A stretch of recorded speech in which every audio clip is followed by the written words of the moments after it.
Here, why don't we get started?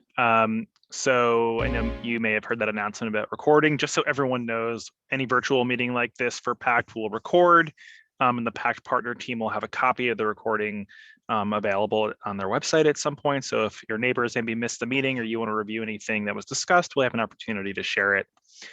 Let me kick things off by welcoming everyone. This is another PACT program resident meeting. So if you're a resident of the Jackie Robinson and Harlem Scattered Sites developments, you're in the right place.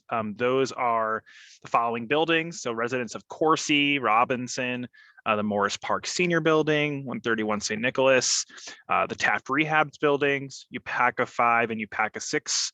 For those residents, this is the meeting for you about an update, an important update on the PACT program. Thanks everyone for taking time out of your schedules this morning just to be here with us. We have a great turnout here. A pretty big number of your neighbors are here with us, which is excellent. This is an exciting meeting. It's a big milestone in the process of these projects. You will be meeting the PACT partners who have been selected to serve your development. So for those who haven't met me previously, my name is Jim Shelton. I'm a NYCHA employee and I work on PACT projects like this. I'm a community planner at NYCHA's real estate department.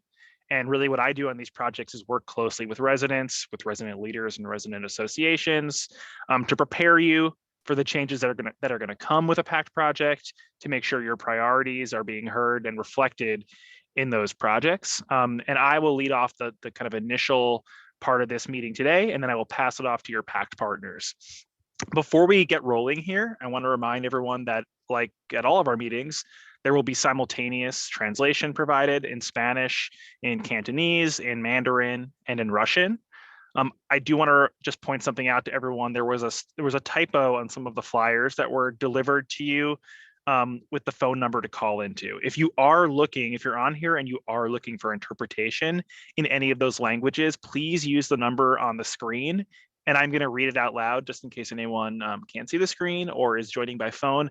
The correct number to dial in for interpretation lines is 646-558-8656. So once again, that is 646-558-8656 to get those translation service lines.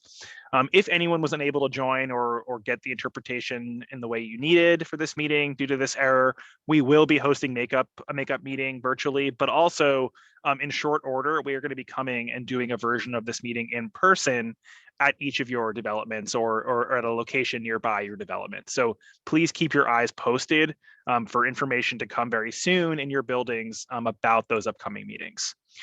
With that, since we're talking about interpretation, I want to invite each translator to introduce themselves one by one and just give the instructions for how to join their lines. So if we could start with the Spanish interpretation line, can you please introduce yourself? Buenos días, gracias por estar aquí, bienvenidos. Si desean escuchar la reunión en español, por favor marquen en sus teléfonos el número 646-558-8656 y entren el código de reunión 331-425-8640 y signo numeral 2 veces. El número a marcar en sus teléfonos es el 646-558-8656 y el código 331-425-8640, signo numeral 2 veces. Gracias. Thank you. Great. Can we hear from the Mandarin line? 早安，你好，我是普通话的翻译。然后，如果你们今天需要翻译，对啊，那个电话号码，请打646-558-8656，然后再输入这个号码461-857-9342，打井字号。再重复一遍，打646-558-8656，输入代码461-857-9342，井字號，謝謝。Thank you. Excellent. Can we now hear from the Cantonese interpreter? 大家今日早上好，我哋咧就有廣東話嘅翻譯服務，亦都好歡迎你參加我哋今日嘅會議。我哋嘅廣東話熱線咧係646-558-8656，然後咧你輸入密碼係831 0003543。咁我再講一次，我哋嘅廣東話翻譯熱線係646-558-8656，然後你加入我哋嘅密碼係831-000-3543，然後你再撳個井。唔該晒。Great. And finally, can we hear from the Russian interpreter? Доброе утро. Спасибо, что вы присоединились к нам. У нас на линии русский перевод. Для русского перевода, пожалуйста, наберите телефон по номеру 646-558-8656, а потом наберите 804-869-1448 и знак решетки. Повторяю, для русского перевода, пожалуйста, наберите телефон по номеру 646-558-8656, а потом наберите 804-869-1448 и знак решетки. Спасибо. Thank you. Great. Thanks to all of our interpretation service providers for being here to support us and our residents today. Just a reminder, my name is Jim Shelton. I'm a community planner from NYCHA, and I'll be leading the beginning of this meeting. For just some housekeeping, everyone should have received the presentation materials that we're going to go over today. You should have received a physical copy of those materials hung on your doors. If for some reason you did not receive that packet with the presentation in it, they're available for you in a few places. You can go request them from your management office. All of your management offices have a copy of the presentation, as well as copies in multiple translated languages. If you need Mandarin, traditional Chinese, simplified Chinese, Spanish, and Russian, you can request those from your management office. They'll print it out for you. Additionally, the PACT partner has a new website. It's www.harlempact, that's Harlem, PACT.com. They have a lot of information about their team on that website, but they also have copies of the presentation if you want to go back and look at it afterwards, or download it, or share it with a neighbor or family member, or whatever. So that will always be a resource to see meeting materials going forward. So just to reset a little bit, I said before, this is an exciting meeting. The point of this meeting is you've seen me do PACT presentations about kind of the basic details of the program, some early planning, some priority setting to hear what you wanted to see achieved through this program. You've seen me host those meetings since August of 2021, a lot of kind of early planning and development meetings. But we've always been leading up to this point where you will actually have a new partner getting ready to come on board and provide you with the enhanced services and the planning for the renovations that are to come. So we're really at that point now. Your resident leaders, a group of resident leaders from all of the buildings in this project, formed a committee over the past year to evaluate a series of proposals from prospective PACT partners. And they analyzed those with NYCHA staff. They went through a very thorough process, and they identified a team that they felt was the best fit to serve your community. These are the partners, the PACT partners, who will lead the renovation work. They will become the long-term property manager of your buildings and the operators of your buildings. So we're here today to have you get to meet them and hear a little bit from them. So the team is here. It's the Harlem PACT team, the Jackie Robinson Harlem Scattered Sites PACT partner. It's made up of Via Development, Ascendant Neighborhood Development, McCormick Barron Salazar, L&M Development Partners, CNC Apartment Management. They will all introduce themselves shortly once I get through kind of my little intro to the meeting. If we can go to the next slide, I can give some logistics about the question and answer period. So like all of our meetings, we are going to try to have a period at the end where we will take questions from you. We always want to have an opportunity to have conversations with our residents, to hear your concerns, hear your priorities, and get your questions answered as much as we can. We have staff from the PACT partner organizations and NYCHA here to help with that. We will have a Q&A session at the back half of this meeting. For now, all the attendees are muted. So don't worry that your Zoom or phone isn't working. Everyone is muted for this part of the meeting. When we get to that Q&A session, you'll be able to raise your hand, as you can see with the instructions on the screen. We can then call on you and allow you to unmute yourself to ask your question. So if you're joining on the computer by Zoom, you have to use the raise hand icon that you can see on the screen here, and then we will unmute you so that, or ask you to unmute so you can ask your question. Now, for those of you who are joining by phone, you can still do this. So you can raise your hand by phone by pressing *9. And then when we call on you using the last 4 digits of your phone number, we'll ask you to unmute by pressing *6, and then we can talk to you over the phone. Additionally, we have a chat going. So if anyone wants to type in questions through the course of this meeting, you can put them in the chat. We will be monitoring the chat, and when we get to the Q&A session, we will have staff address those questions that have been left in the chat at that point in time. Next slide. So I'm going to go over some basic program details. Some of this may be new to some of you who are joining us for the first time. Some of this may feel a little bit repetitive if you've joined some of our previous meetings, but I want to make sure everyone's feeling very comfortable with the details of the program. So PACT, it stands for Permanent Affordability Commitment Together. It is the local New York City version of a federal program called RAD, or Rental Assistance Demonstration. Sometimes you'll hear these phrases used interchangeably. Really, the point of the program is it provides us as NYCHA with funding to get your buildings renovated and improve your properties, to modernize your homes, to finally invest in community spaces and amenities at your developments.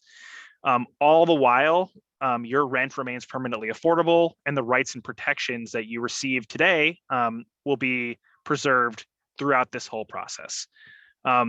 You're, I think, well aware that NYCHA buildings are really in a desperate need of repair at this point. Based on our current estimates, we're likely in need of over $40 billion of funding to fully modernize and bring our buildings up to a state of good repair, kind of a daunting number.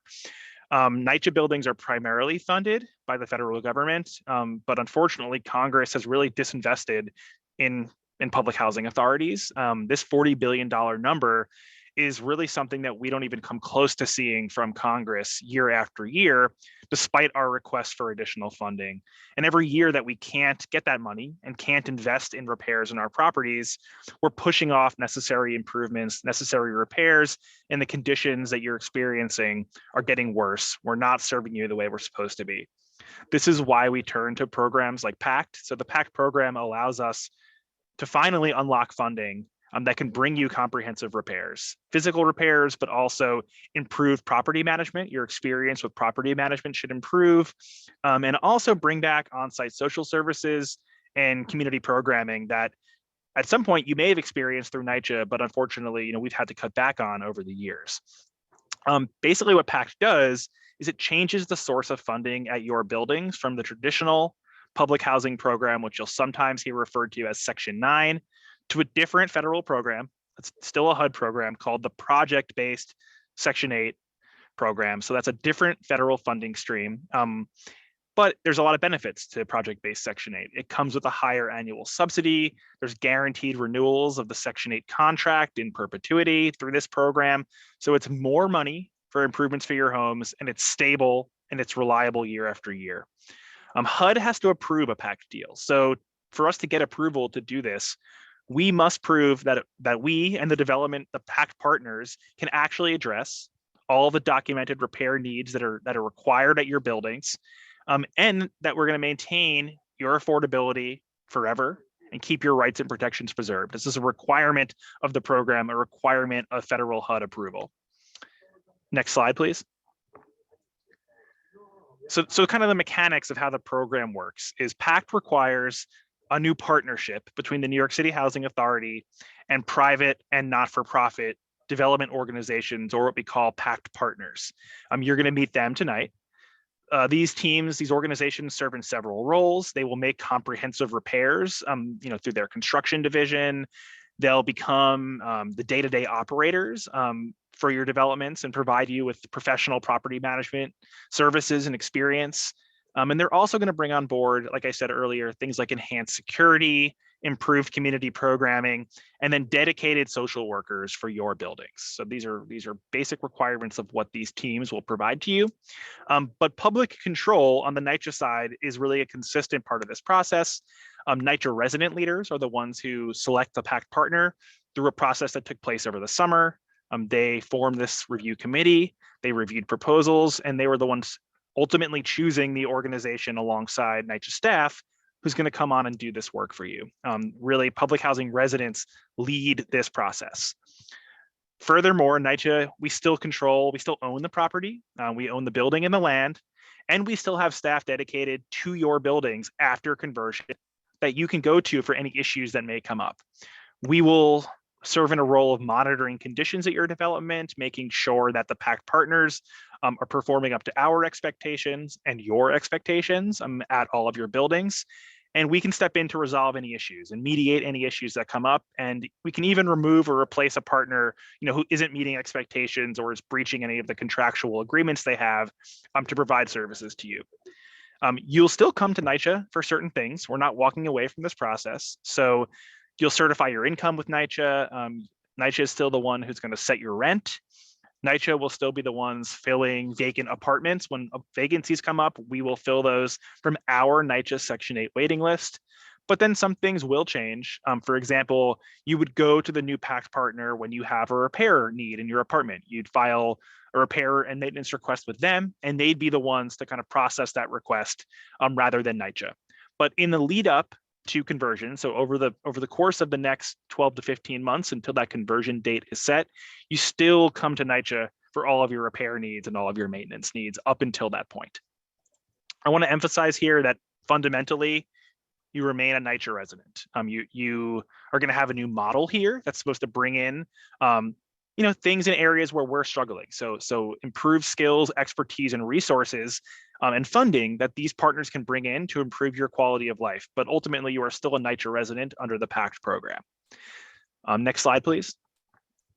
So when I say you're still a NYCHA resident, what does that mean? A big thing here, and I'm sure residents have a lot of questions about this, is that the PACT program preserves the resident rights and protections that you experience today as a NYCHA resident. So a few examples of that are on the screen here, and I'll walk through them.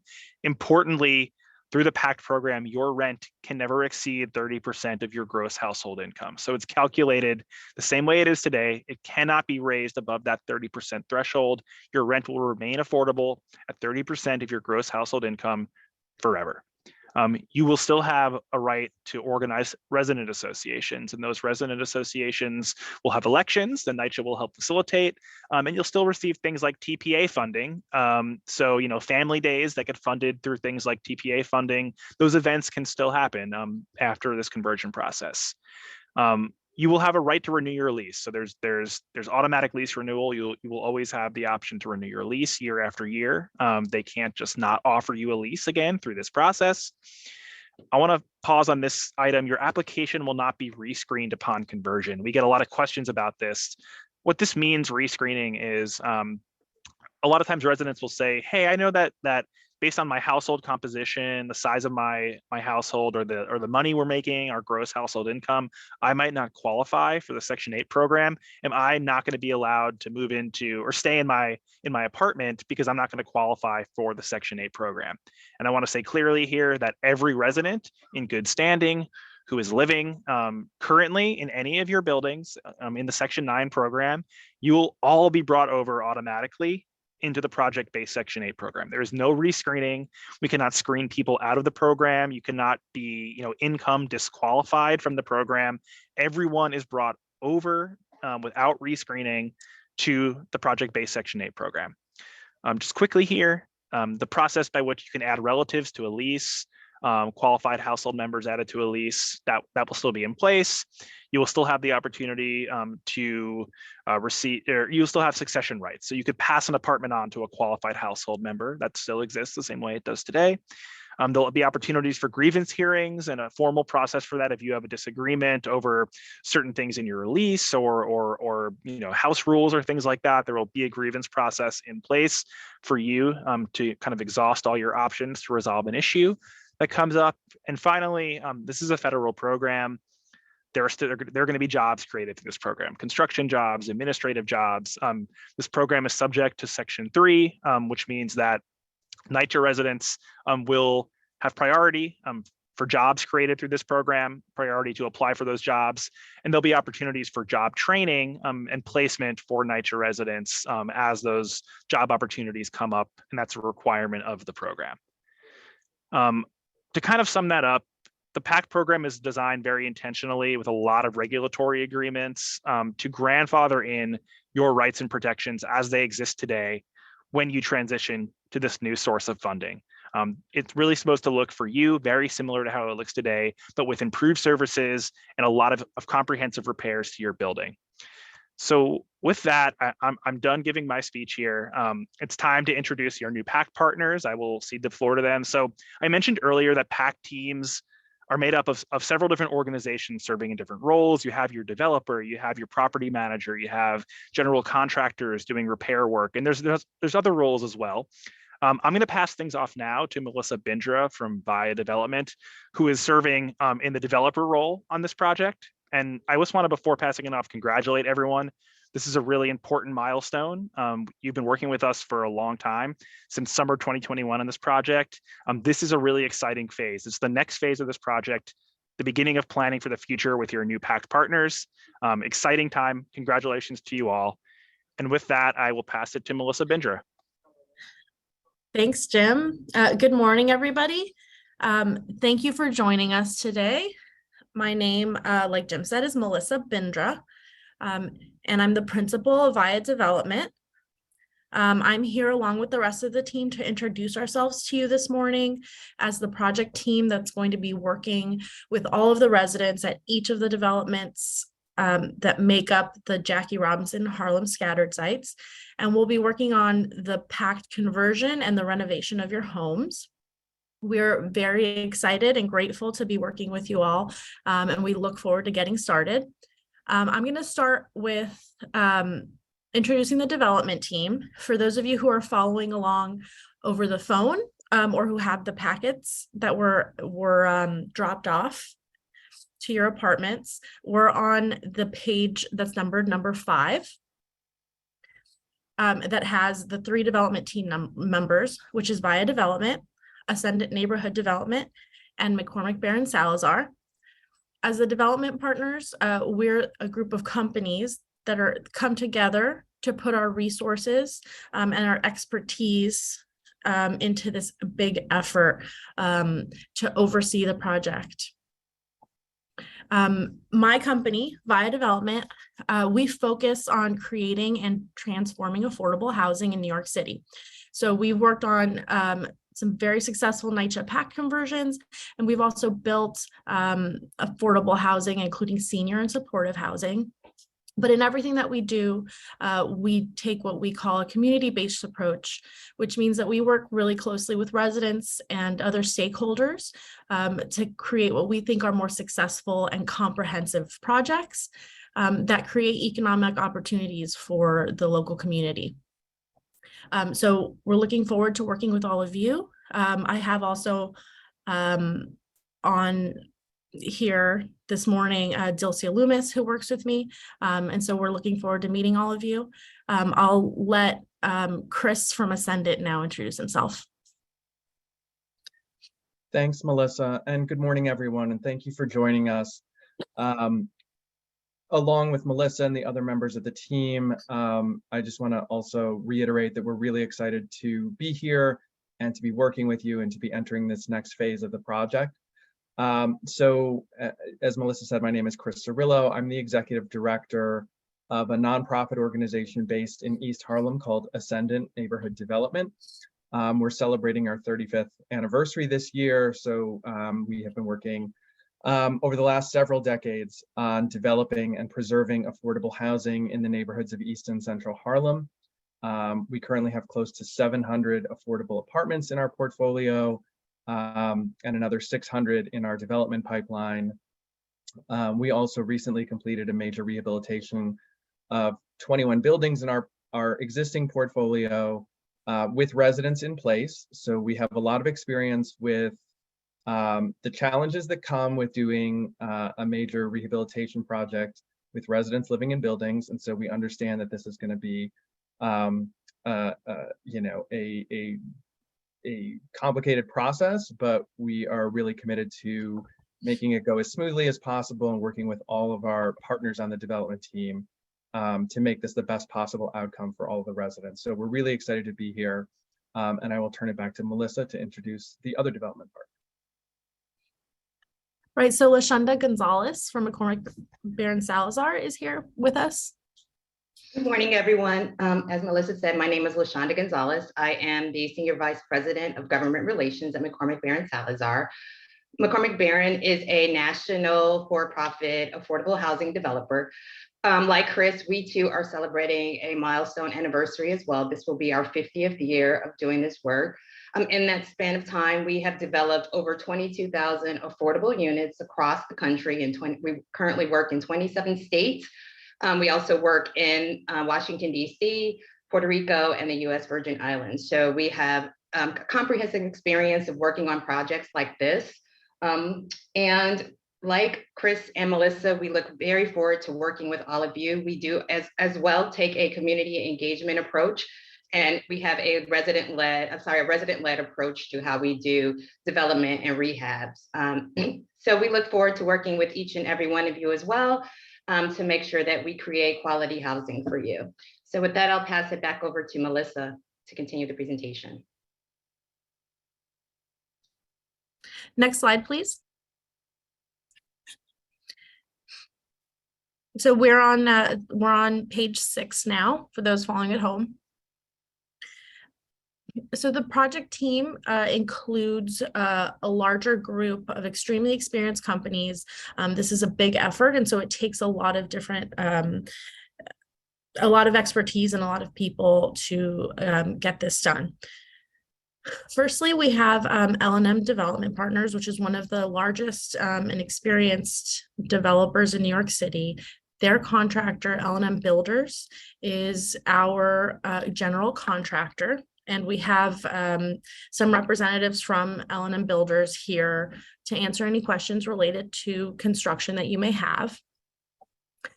Their community affairs team is also here with us that will be leading the community outreach efforts. So you'll also get to meet them today. They've worked on several rad PACT conversions and on the rehabilitation of over 10,000 apartments. So they're extremely experienced, and we look forward to working with them. We also have a large design team that includes consultants and engineers, and it's led by Curtis and Ginsberg Architects. They've designed over 20,000 apartments in New York City, and they've been a very key partner for us in these NYCHA PACT renovations. CNC Apartment Managers, which is also an affiliate of L&M, is going to be the property management company for the team. So when we do take over, CNC will be overseeing the day-to-day operations of each property. They'll be working very closely, of course, with residents, and they manage over 21,000 apartments throughout New York City. They have an extremely good track record, and we also have staff from CNC here today to answer questions, introduce themselves to you later on in the presentation. Next slide, please. So now we're on page 7, and I'd like to walk you through our team's approach for the renovation and the transition. We're going to be spending the next, like Jim said, 12 to 15 months working on the right plan for the conversion and for the renovation and management. But we come to this with a specific approach rooted in service to our clients, which is you all, the residents. In this instance, because we have so many different developments that make up the Jackie Robinson and Harlem scattered sites, it's important that we approach each building individually and to create a plan for construction and for operations that's specific to each building. We can only do this with your participation, with your collaboration, because no one knows your developments and your homes and your needs better than you. So we appreciate your participation in this. When it comes to property management and construction, we also always aim to put service at the forefront.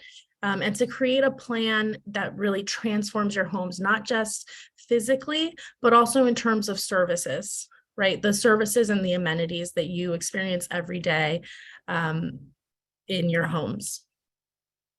And then additionally, in everything that we do, both from a development standpoint and from a construction standpoint, we look to invest in residents and in the local community and to create job opportunities and contract with local and small businesses. Next slide, please. And so, like I mentioned, we're going to spend the next 12 to 15 months to create the right plan for construction.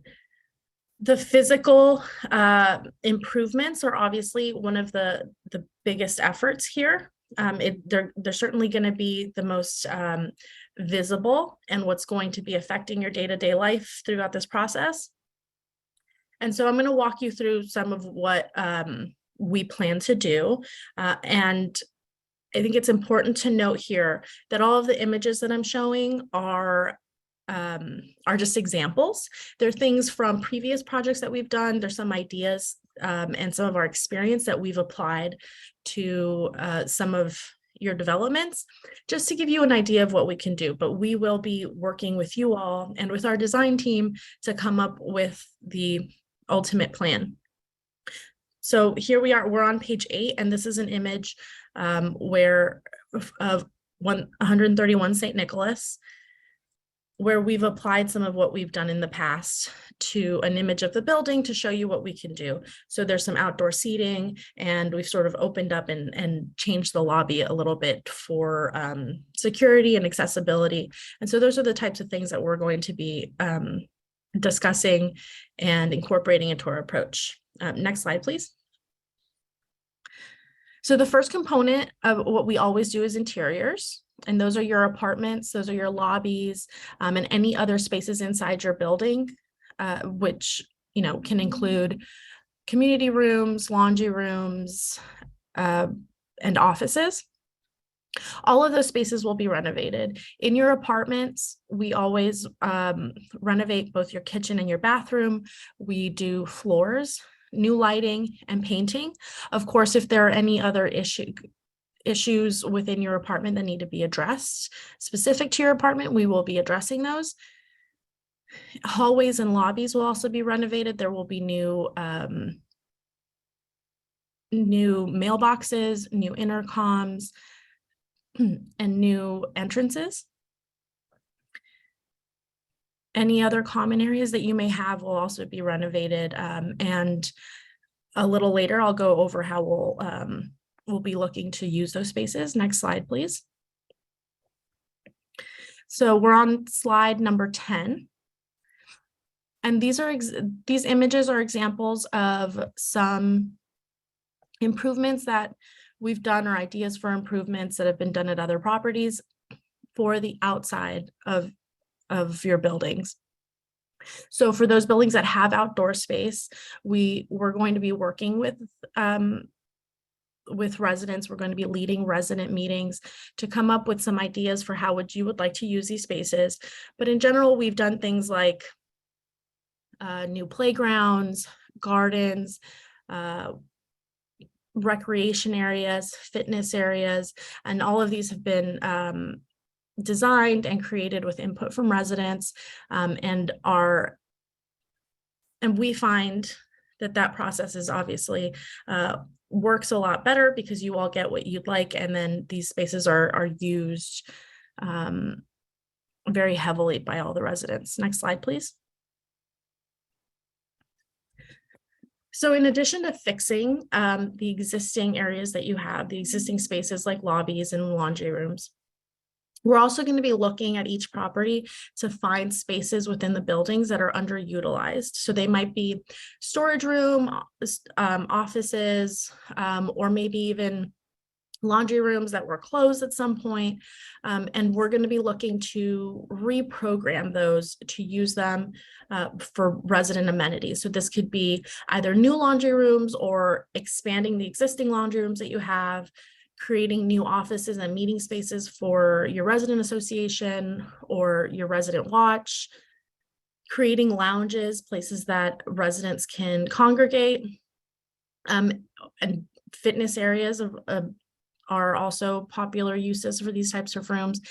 And in the senior developments, we're going to be working with seniors to find the right use for these spaces. So seniors have a place to congregate and to have to socialize. Next slide, please. So now we're on slide 12. This page shows an example of a building being reprogrammed for some of these amenities. So this is Jackie Robinson Houses. And in this image, what we're showing here is an expanded lobby that has a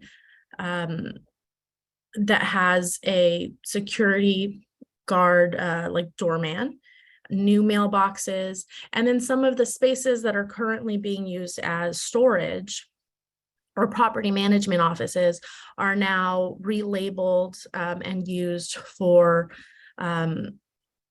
laundry rooms for each building, for storage for residents, for bikes or for other equipment, new offices for the Residents Association.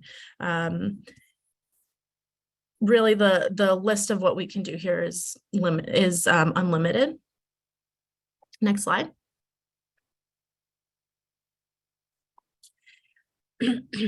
As we're coming up with what we call the scope of work, so what we're going to be doing for construction, as we're coming up with our construction plan, one of the important aspects of this that we're going to be incorporating is what we call universal design or accessibility, making these spaces, these buildings, easier to use for seniors and for people with disabilities. So this means enlarging entries, making it easier for people with walkers, with wheelchairs, with other accessibility devices to be able to come in and out of the buildings without struggling, making sure that we have accessible ramps that are easy to go in and out of, up and down when you're trying to navigate inside and outside of your building. Making sure that lighting and security is adequate so that you can use all of the facilities. And then again, trying to incorporate that into some of the amenity spaces to making sure that everybody has access to using all of these spaces. Next slide, please. We're now on slide 14 or page 14. So security is a big component of what we do, and we have someone from our security team here today who's going to be answering questions that you may have about that, and will certainly introduce themselves. The security plan for each building, every building is different. It's in a different place within the city. It has a different security issues. And has a different building layout. So we're going to be coming up with a security plan for each building, but there are some basic tools that we have to deploy here. Things like cameras everywhere are first and foremost part of our plan. Lighting everywhere is really important to make sure that everyone feels safe coming in and out of the buildings at all hours. Making sure that building entrances are secure. Everyone has key fobs that cannot be transferred to other people, that cannot be, that if they're lost or stolen, are deactivated right away. Making sure that properties that have a lot of outdoor space have secure gates around them, so only residents and people who are supposed to be coming onto the property can come onto the property. And then, of course, our in-house security team will be working with contract guards as necessary or as appropriate at some of these properties. Next slide, please. Sustainability, health, and comfort are something that we sort of package together, because some of the strategies that we have for sustainability really go to further to make your homes more healthy and more comfortable for you. And so some of the basic things that we always do, building facades and roofs will be repaired, replaced, so that we don't have any more of the leaks and some of the issues that you may have related to that. We'll also have new windows.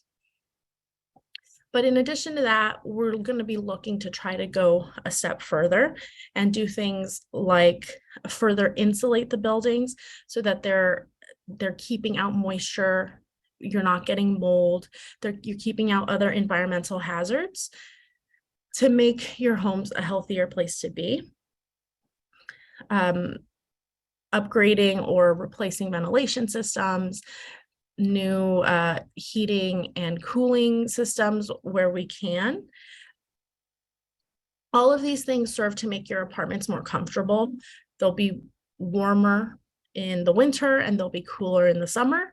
And so overall, yes, it will serve to our sustainability goals to try to make, to reduce our carbon footprint, to reduce the amount of energy we use, but also residents will see a change in their experience in their apartments. The space will be more comfortable for you in the long term. Next slide, please.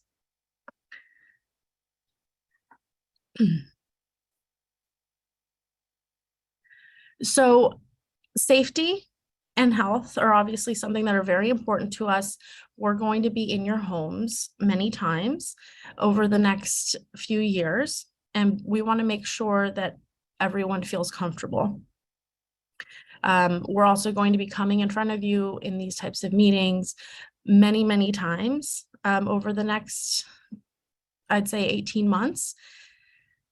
And so we've done this several times, and we have plans and procedures in place to make sure that everyone is safe. So we will be on site at your properties as early as next week, starting getting to know the properties. If we're ever on site, you do not have to guess if it's us. We will have, every team member will have a badge identifying themselves as a Harlem PACT partner. It will have our logo, the Harlem PACT logo. It will have the NYCHA logo, a picture of the person who's wearing the badge, their name, and the company that they're with. So they are very clearly identified. If they are not wearing the badge, they are not with us.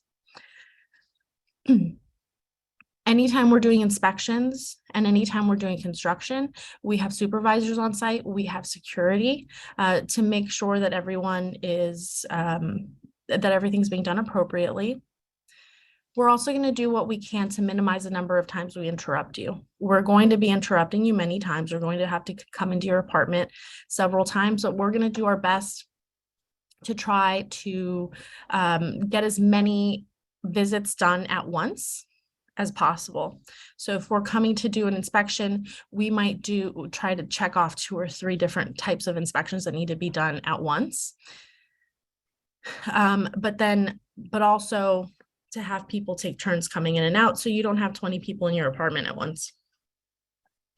We always follow cleaning and disinfecting procedures, especially now in light of all of the viruses and things that are going around this winter.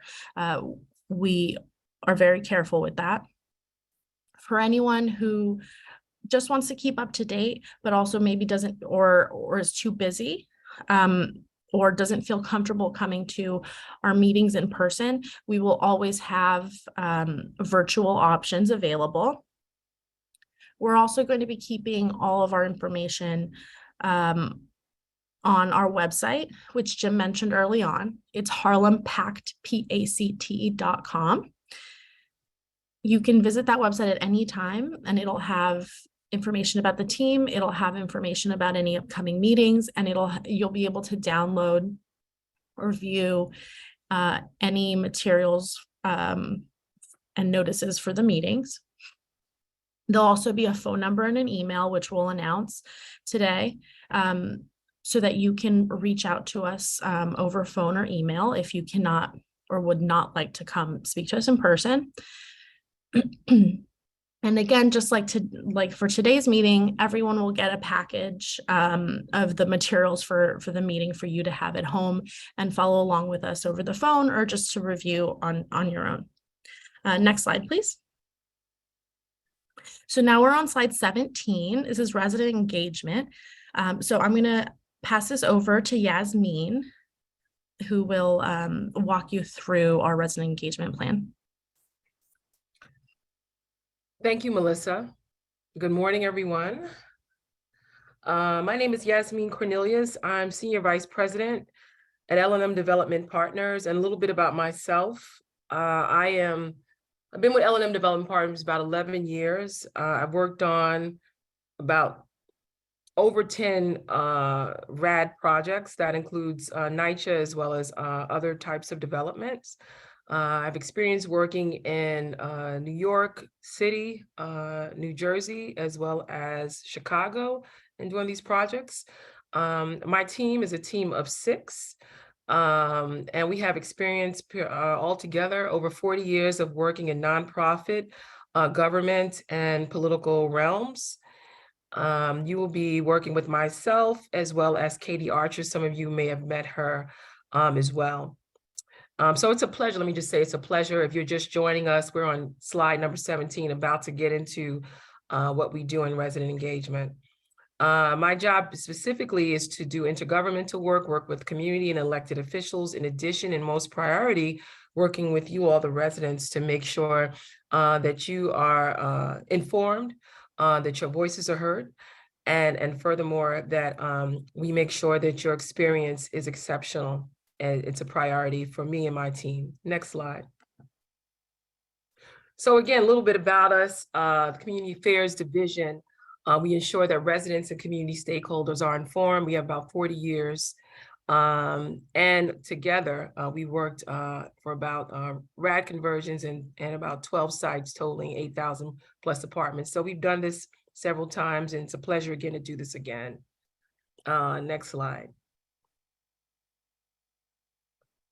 The resident engagement piece, as you know, is critical for this project. And we want to again thank the leaders who believed in us, that understood that this project can not only be resident informed, but resident led. And we will be speaking to you more and more. We'll be part of the process of engaging you on the various types of meetings. We will be facilitating the meetings moving forward. And your contacts for specific questions will be our team, not necessarily the ones providing the answers, but the ones making sure that that your questions are being answered. So there'll be extensive outreach led by us. We believe in a collaborative partnership with the resident associations, all 7. We'll be engaging with all the stakeholders. That means community-wide. There'll be continuous engagement notifications to residents.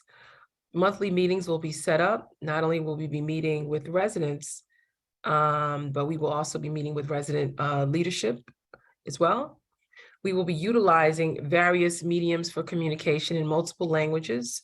As you've heard already, we have a project website, harlempact.com. We'll be utilizing paper notifications. We'll be having virtual as well as in-person meetings. And also we'll be communicating via robo and text messaging. Yes, at last night's meeting, we were also asked if we can communicate via email. And we strongly suggest if that's a priority or a preference for you, to go into the website and click on, and we'll be able to hold your emails accordingly.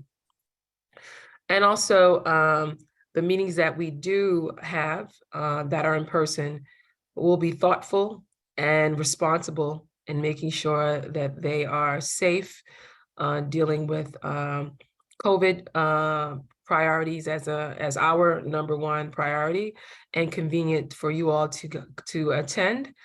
We're really trying to be thoughtful in our meetings. We know that there's certain populations that may require their own meetings. We also know that we have an intergenerational population here. So we'll be having meetings during the day as well as meetings in the evening. And we'll also continue to be mindful of the pandemic and making sure that folks are safe as well as informed of what's going on while they're trying to be safe. Next slide. So what does that mean, resident engagement? Beyond resident outreach, it's really about getting to know you more as residents, understanding what your needs are, learning more about what your homes are like, understanding more about what your experience has been about, and also being able to address your needs accordingly. I guess that's why it takes about a year or so to engage, so we can fully understand what's important. So engagement is having decision-making on design and programming by residents. Perhaps if you all would like to see some of our other sites that we've done, just to show that we know what we're doing and we understand what we're doing. We're able to do site visits, even though you might have done some site visits already. Engagement is about understanding and addressing your needs and concerns. So there may be some just difficult discussions, but we're here for that, and we're here to get through it. But it's also to make sure at the end of the day that you understand and that we understand what your needs are. It's also about engaging you around the Section 8 and RAD conversion process. And so as I see the questions coming in at the bottom, we will have specific meetings around all of these issues. It's not the only meeting, it's not the first meeting. And some of these meetings can't be answered until we meet with you all, so that we can understand what your needs are, if that makes sense. We also will engage around leasing and property management and security. I also have worked at CNC in the beginning of my time. So we have an incredible relationship with the management company. And also in doing these deals and doing these projects and working with residents that formerly lived in NYCHA, the construction team and our team are extremely close.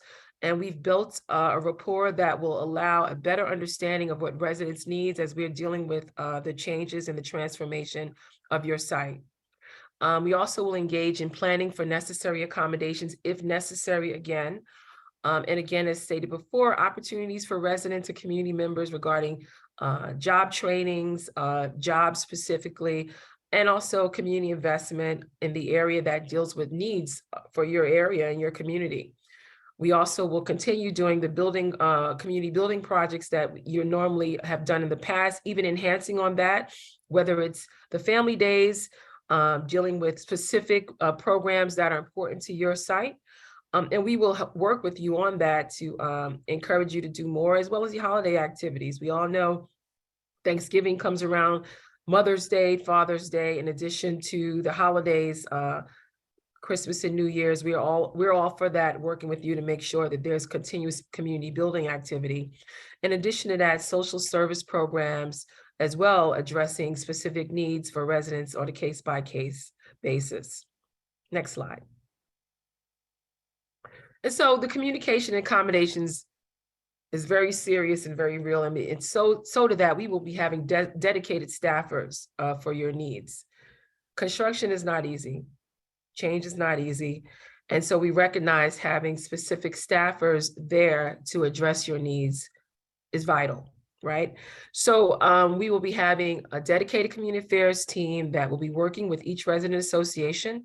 We probably have 2 staffers that will be working with the 7 resident association boards. We will be having regular ongoing meetings and updates, and we will maintain and support existing resident programs. If you've done a resident patrol, we'll be working to continue that if that's still needed. And if you've all experienced and had to do TPA funds, we are familiar and experienced in continuing that program as well, to making sure funds are properly budgeted, monitored, and addressed accordingly.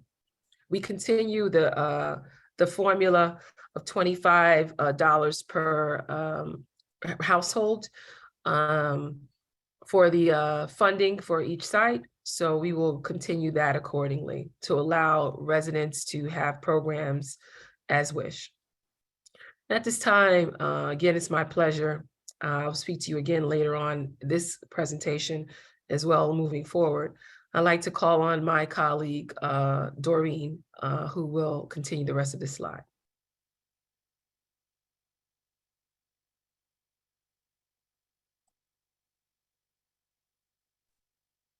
Doreen Isley will continue the rest of the slide. I got it. Had a problem unmuting.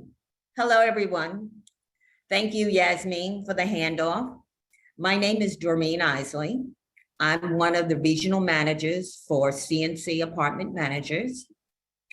And my responsibility is to supervise your day-to-day operation and all of the staff on your sites.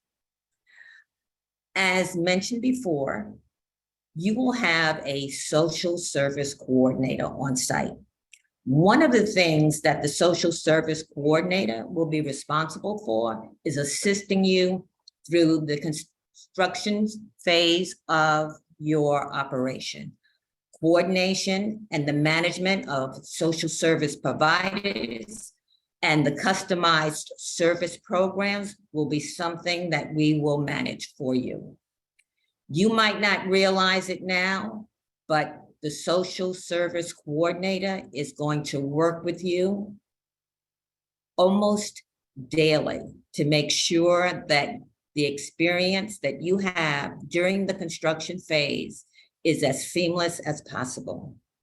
Some of the accommodations that they will be providing for you through this process will include storage bins, packing assistance, and it says, if you're reading on this slide 21, packing assistance for elderly and disabled, but trust me, almost everyone needs some packing assistance, and we'll be there to help you. If we are doing renovations or work in your apartment and it's uncomfortable for you to be there, we're going to make sure that we provide you with a day suite with a restroom, and you are comfortable during the renovation phase that takes place in your apartments. For residents that may have health issues or mobility concerns, we will make sure that and I want to say this very clearly, we temporarily relocate you if necessary. Next slide. Our management strategy is going to be very broad. We're going to make sure that we're capable of reaching you and you are capable of reaching us. We will have, to begin with, a minimum of 2 office locations. One will be at UPACA 5 and the other one will be at Taft, Rehab. We will also make sure that we accommodate you at your individual sites and make sure that we have hours by which you can engage with us on a one-on-one basis. We'll have a dedicated staff on site. You'll have a live-in superintendent, and we will make sure that we have the necessary support and administrative staff available for you in multiple languages. We look forward to working with you. We look forward to meeting with you. We look forward to hearing what you think we can do best in order to serve you. So thank you for the opportunity. Thank you for choosing us, and see you soon. Next slide.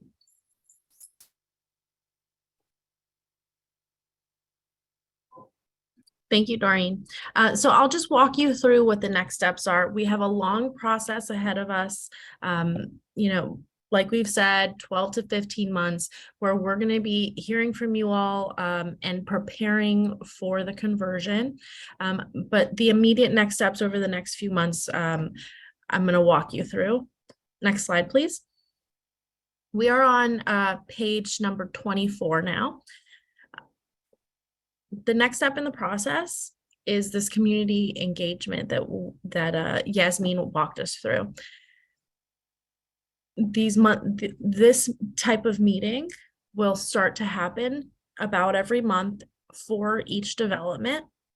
These will be opportunities for us to present to you our progress, to discuss issues related to the conversion when they're pertinent, things like leasing, things like, there's a lot of questions around relocation and accommodations. When these things, when we're ready to roll out plans for these things, we will be discussing them and presenting them at these meetings. These meetings are also a chance for you to ask any questions and for us to have discussions specific to your building.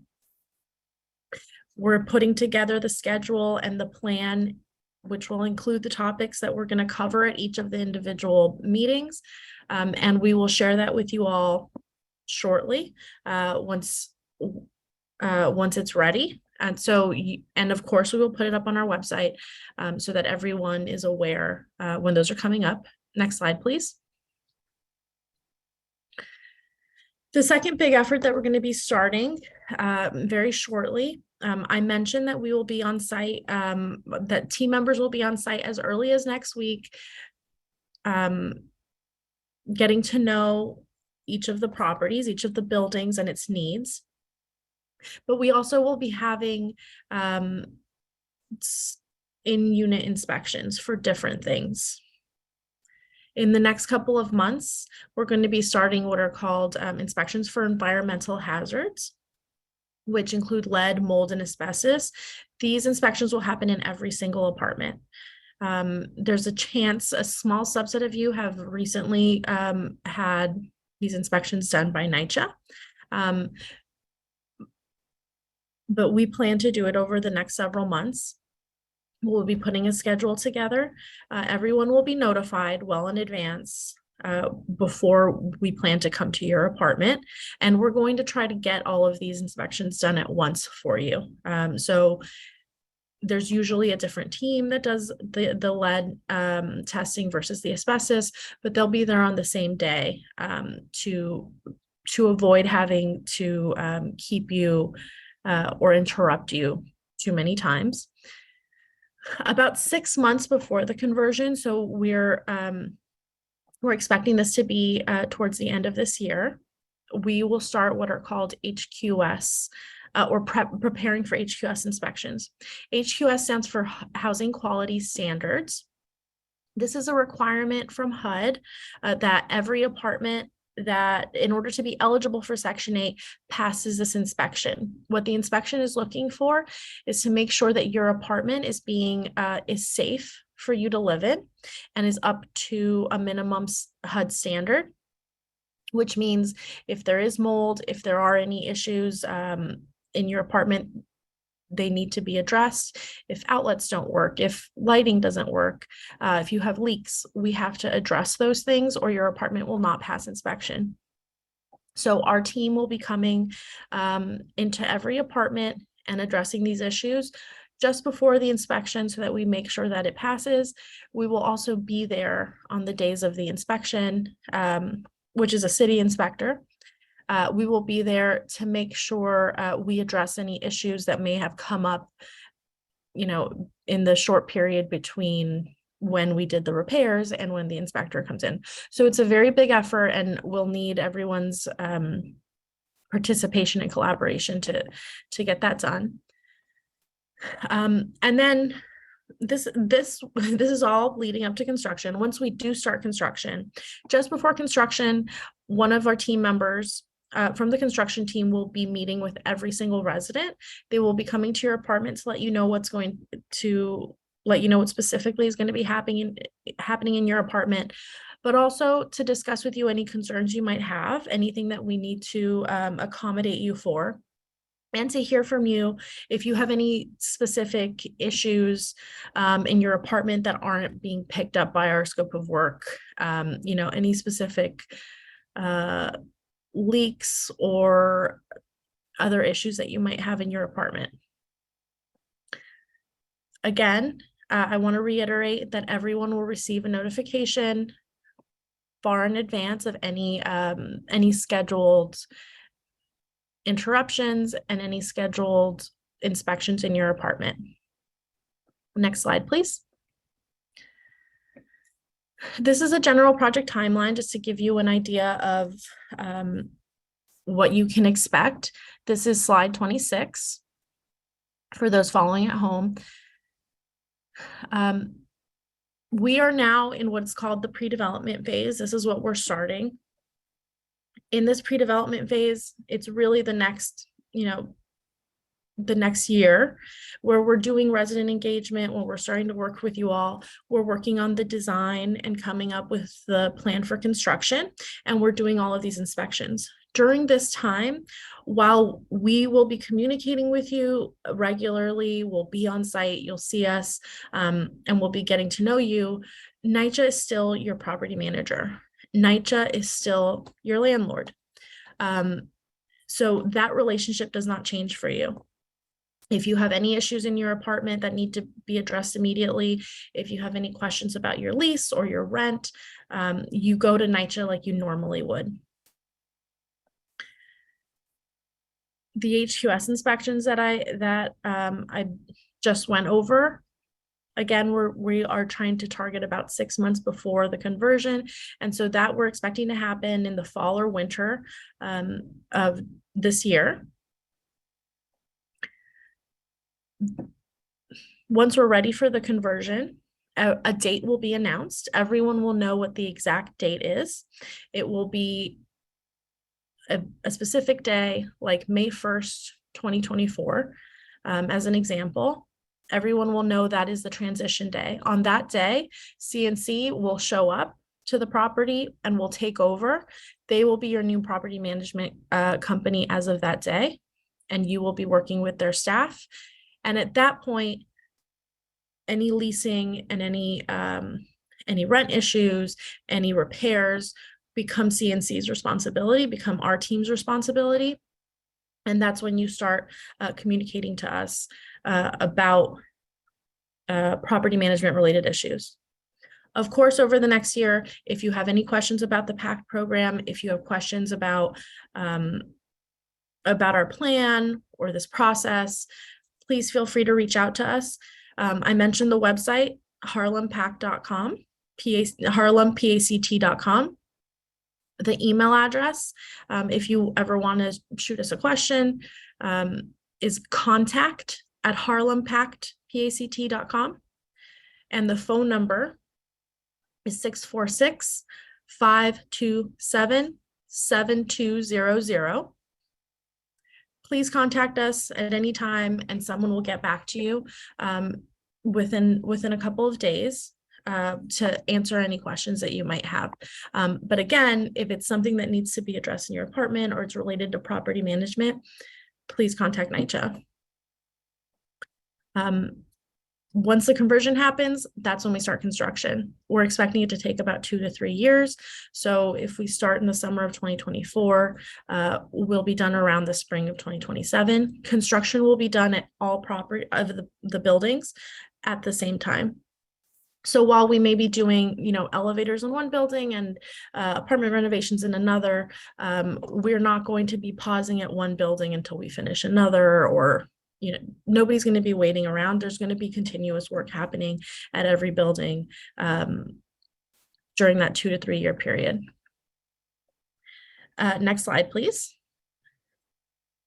So that concludes the presentation. I want to thank everybody again. The phone number and the email address and the website are in the chat.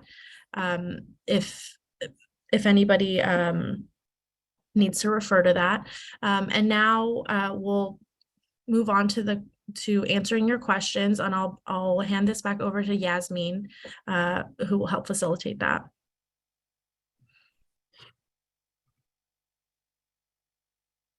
Thank you, Melissa. So again, let me just say what the phone number is moving forward. It's for those that are on phone and may not see the chat. It's 646-527-7200. And that again, the phone number is 646-527-7200. And if you'd like to email us, you can email us at contact at harlempact.com. That's contact, CONTACT,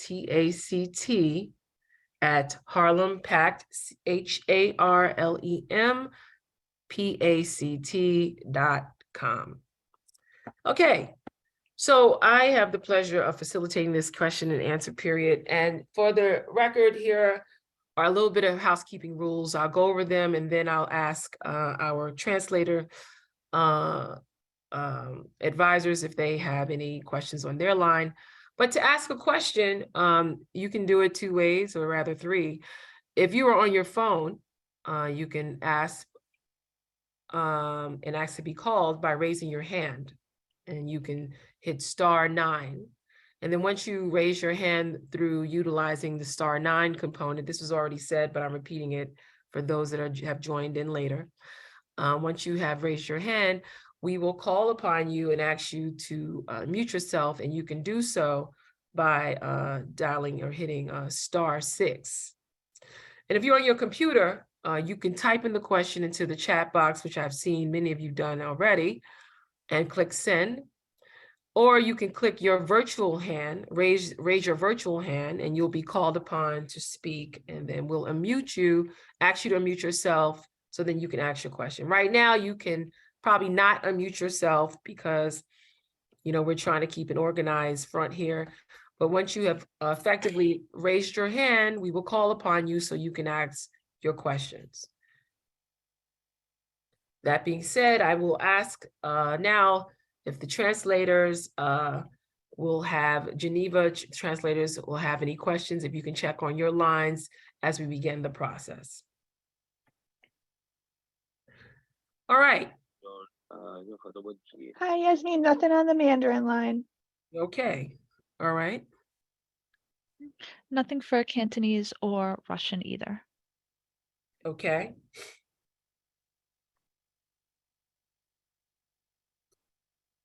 And All right. I think Spanish is good to go. There's 2 participants on there, but I don't think they have any questions at this time. Okay, good to go. Thank you so much. All right, I will start with the person who raised her hand, Ms. Carmen Fletcher. I know you also typed in a few questions, so we're going to allow you to speak because that's what we're about. So I've asked you to unmute. Ms. Fletcher, you can go ahead and ask your question. Thank you for giving the presentation today, and thank you for giving us an opportunity to ask questions. Yes, ma'am. My primary question is for those of us who, during your renovation conversion, residents who live in a 2-family, if it should be decided that one becomes deceased, will you move that person to a 1-family? Okay. A 1-bedroom, I'm sorry. Sure. Your question is regarding right sizing, is that right? Yes. Okay, so I think we can have NYCHA answer that question for right now. Sure. So I know, and actually, I think there was maybe even another question in the chat that I'm hopefully this can also answer as well. So, what's being described here is this concept of right sizing. So I think, as you all know, both in Section 9, but also in the Section 8 program that you'll be moving to, there are occupancy standards for apartments. So this is basically the match between the size of your household and the rules governing how many individuals can be living in that household based on the number of bedrooms that are there. And there are, all these different kind of complicated qualifications based on your household composition, whether it's a husband and wife, whether it's a mother and son, whether it's 3 people, whether it's 2 people. And there's kind of an appropriate match of a bedroom size based on that household composition.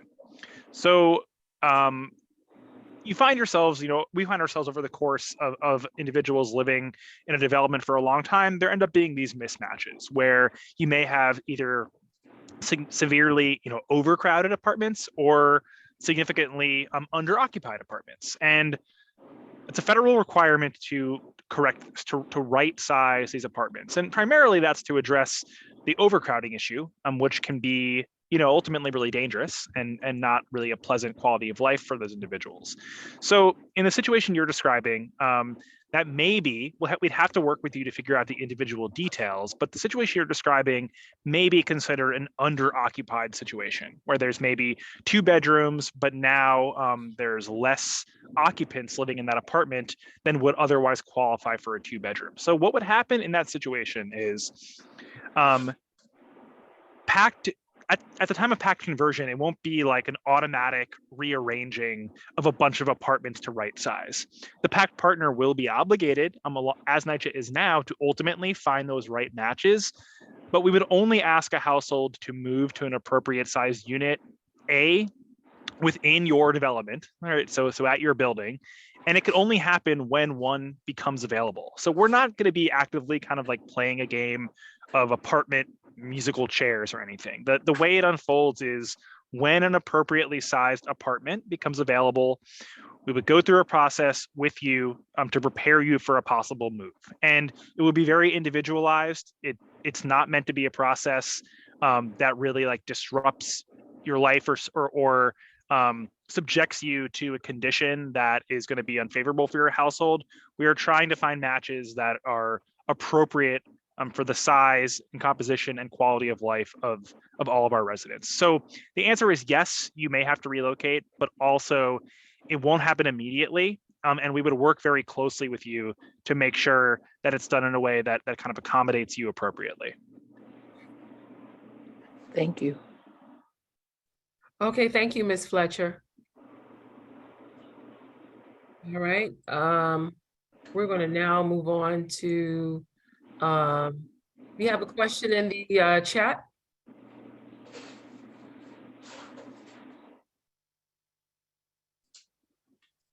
Yeah, we have a couple questions in the chat.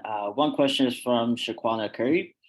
She asks, will security be a part of the many jobs that residents can be a part of if they have their New York State security license? I believe that should probably come from our team member who will introduce himself, our Vice President of Security. Hello, everyone. My name is Adam Kroom, and I'm the Vice President of Security for CNC Department Management. Just a little bit of brief background about myself. I'm a retired NYPD lieutenant, 24 years there. I've been with the company for over 10 years now and been a part of over 10 of our deals. We have a large security team that's made up of all retired detectives and sergeants, all retired from NYPD, and they all have been with the company as well for a good over 6 years, most of them. So at your sites, each site will have an individual security plan. And to answer the question, we do have an in-house staff that we call tour commanders, and there will be positions available, but you cannot work in the site where you live at. So that's the only difference. And we also work with several different contracted security companies that we can, put you in contact with, and you can get employment with them. But for our tour commander spots, you may be able to get a position, but you can't be assigned to the site where you live. Thank you so much. So that means if you live at 131 St. Nicholas, you could work at Jackie Robinson. You just could not work at 131 St. Nicholas. Is that correct? Yes. Okay. Okay. Thank you so much. All right. I'm going to call upon the next person on the list of participants, Gary Williams. I'm going to ask you to unmute yourself, and please feel free to start your question. Hello, you hear me? Yes, sir. I just want to know, I'm good. How you doing? Thank you. Page 6, certified WBE. What is WBE? That is women business enterprise. That's making sure that when we bring on contractors, they're minority women and even now local business enterprises, making sure that we have a widespread of contractors that we work with in construction. Thank you very kindly. That's the only question I have. Thank you very much. That's have it. a blessed day. It. Yeah, Okay. That's okay. it. Okay. Bye-bye. All right. All right. Okay. Thank you again, sir. All right. We're going to take another question from the from the chat? Sure. Adrian Perry asks, what will happen if a resident refuses entry? I've heard that tenants have slowed the process because of not allowing access to your team. That's a great question, Adrian. And I think you're speaking of entry to access to inspections and everything like that. I think a number of us can speak to that. I'm going to ask Doreen from her perspective to answer that question. And if someone else from our team would like to, they can feel free to do so. You have to unmute yourself, Doreen.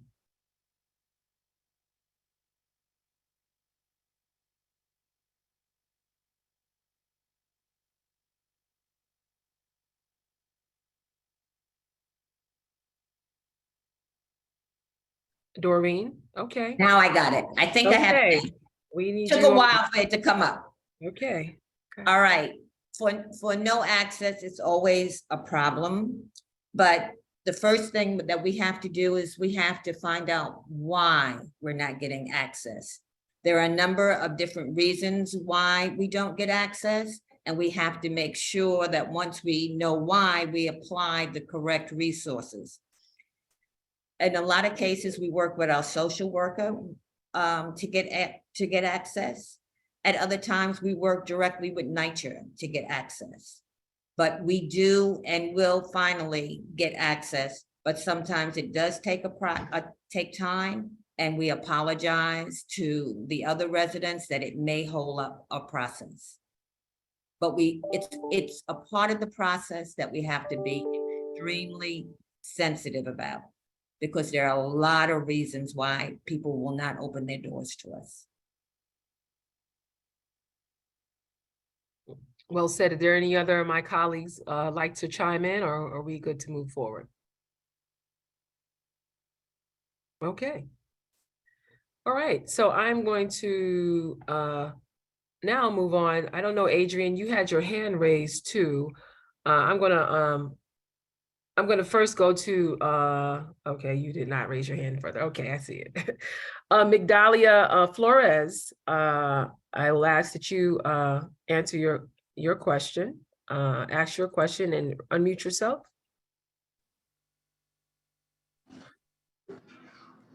Good morning. I'm having a hard time. Am I on mute? No, we can hear you. You unmuted yourself. We can hear you now. Okay. If you live in a one bedroom apartment, are they gonna ask you to downsize yourself, like to a studio? I think we let's have NYCHA answer that question once more. Yeah, it's a very important question.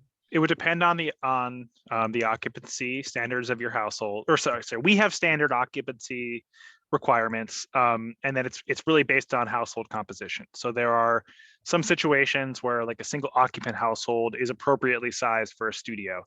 I don't know what the specifics are in the building you live in. I don't know what the specifics of your household composition are. It would be incumbent on the PACT partner team to work individually with you to kind of figure out all those details, find the right match, and when an apartment naturally becomes available, you may be asked to make a move, but that really would be the product of conversations the team is having with you once they get on board.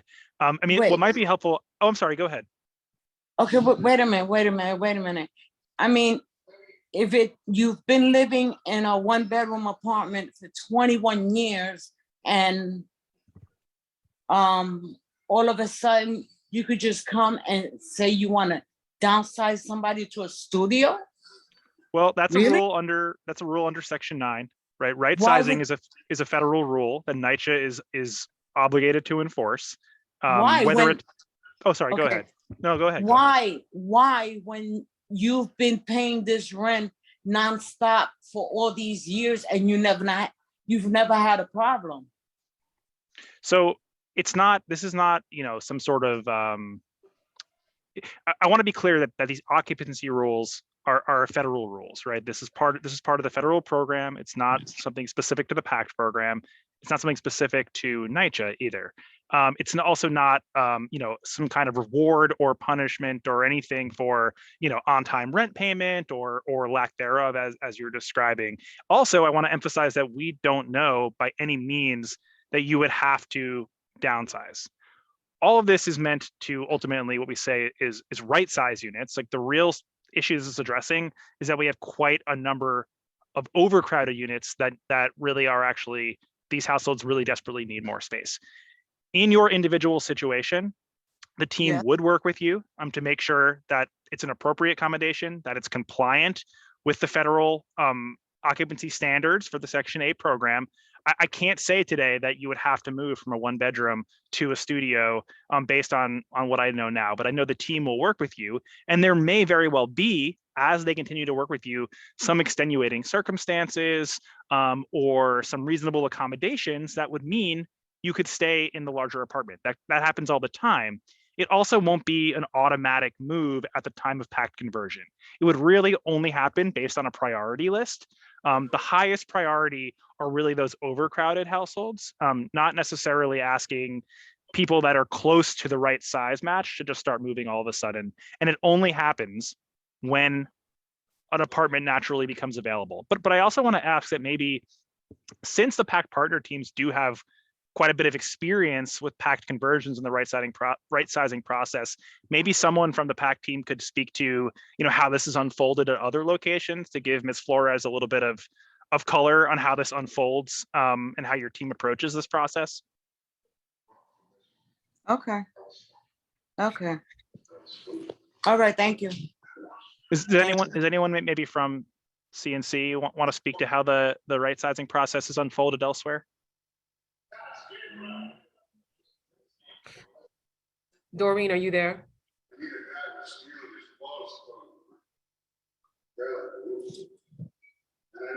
I don't know what's going on with her phone, but Doreen, are you there? I know from the experiences that we've had at CNC, this floor is really based upon the availability on the site.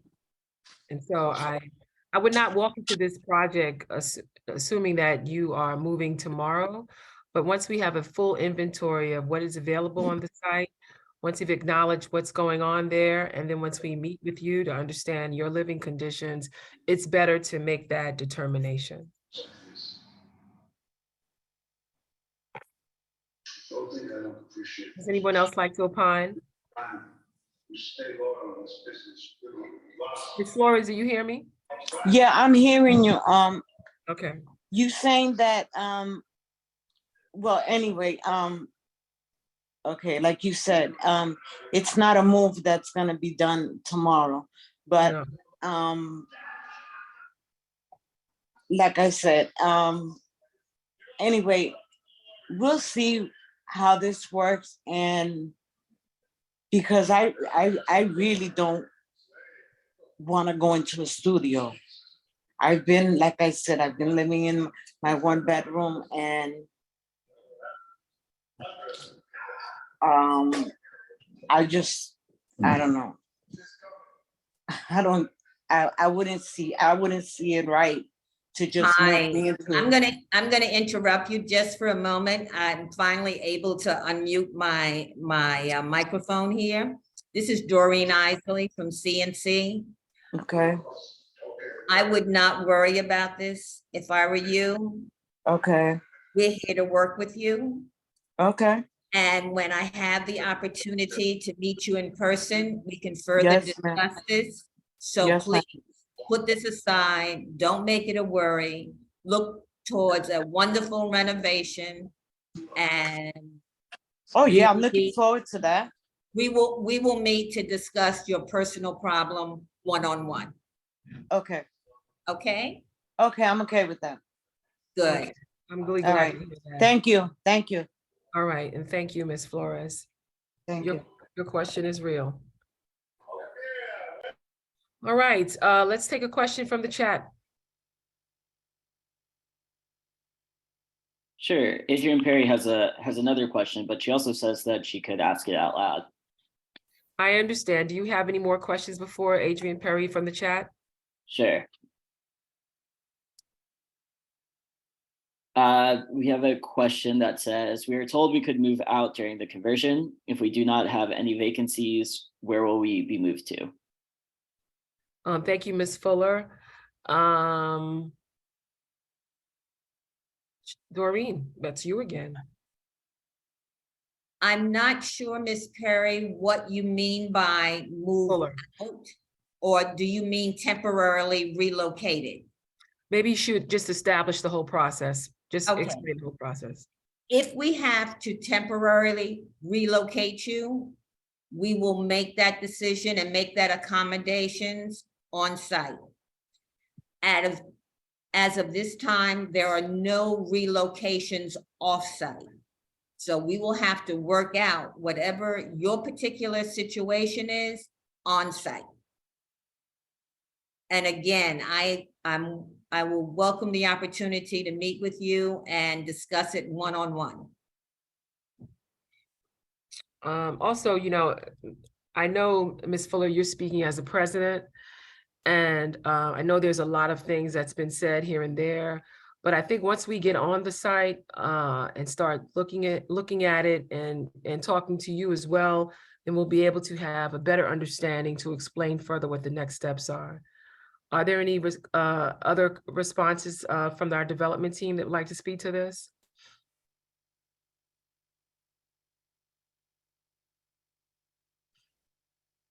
Okay. All right. So I have a question, I believe, from Ms. Perry. You can ask your question. I'm asking that you unmute. I think you have a few questions. Please feel free to unmute. Hi. Hi. Yes, I'm here. I'm sorry, I'm multitasking, so I'm not sure if you answered the first question of what will happen if a resident refuses entry. We did answer that. Okay, you did. Sorry, I totally missed the answer, working at the same time. No, we appreciate that. What we said, we'll work with you. Yes, it has been a matter that has slowed up some processes, but we've baked all that in so we can address the reason why a resident does not provide entree, and we work with them accordingly. Thank you. And will the size of our apartments be compromised, like the actual size of the rooms in the apartments? That's an excellent question. I'd like to allow our representative, who will introduce herself as well, from our construction, our builders team, to address that.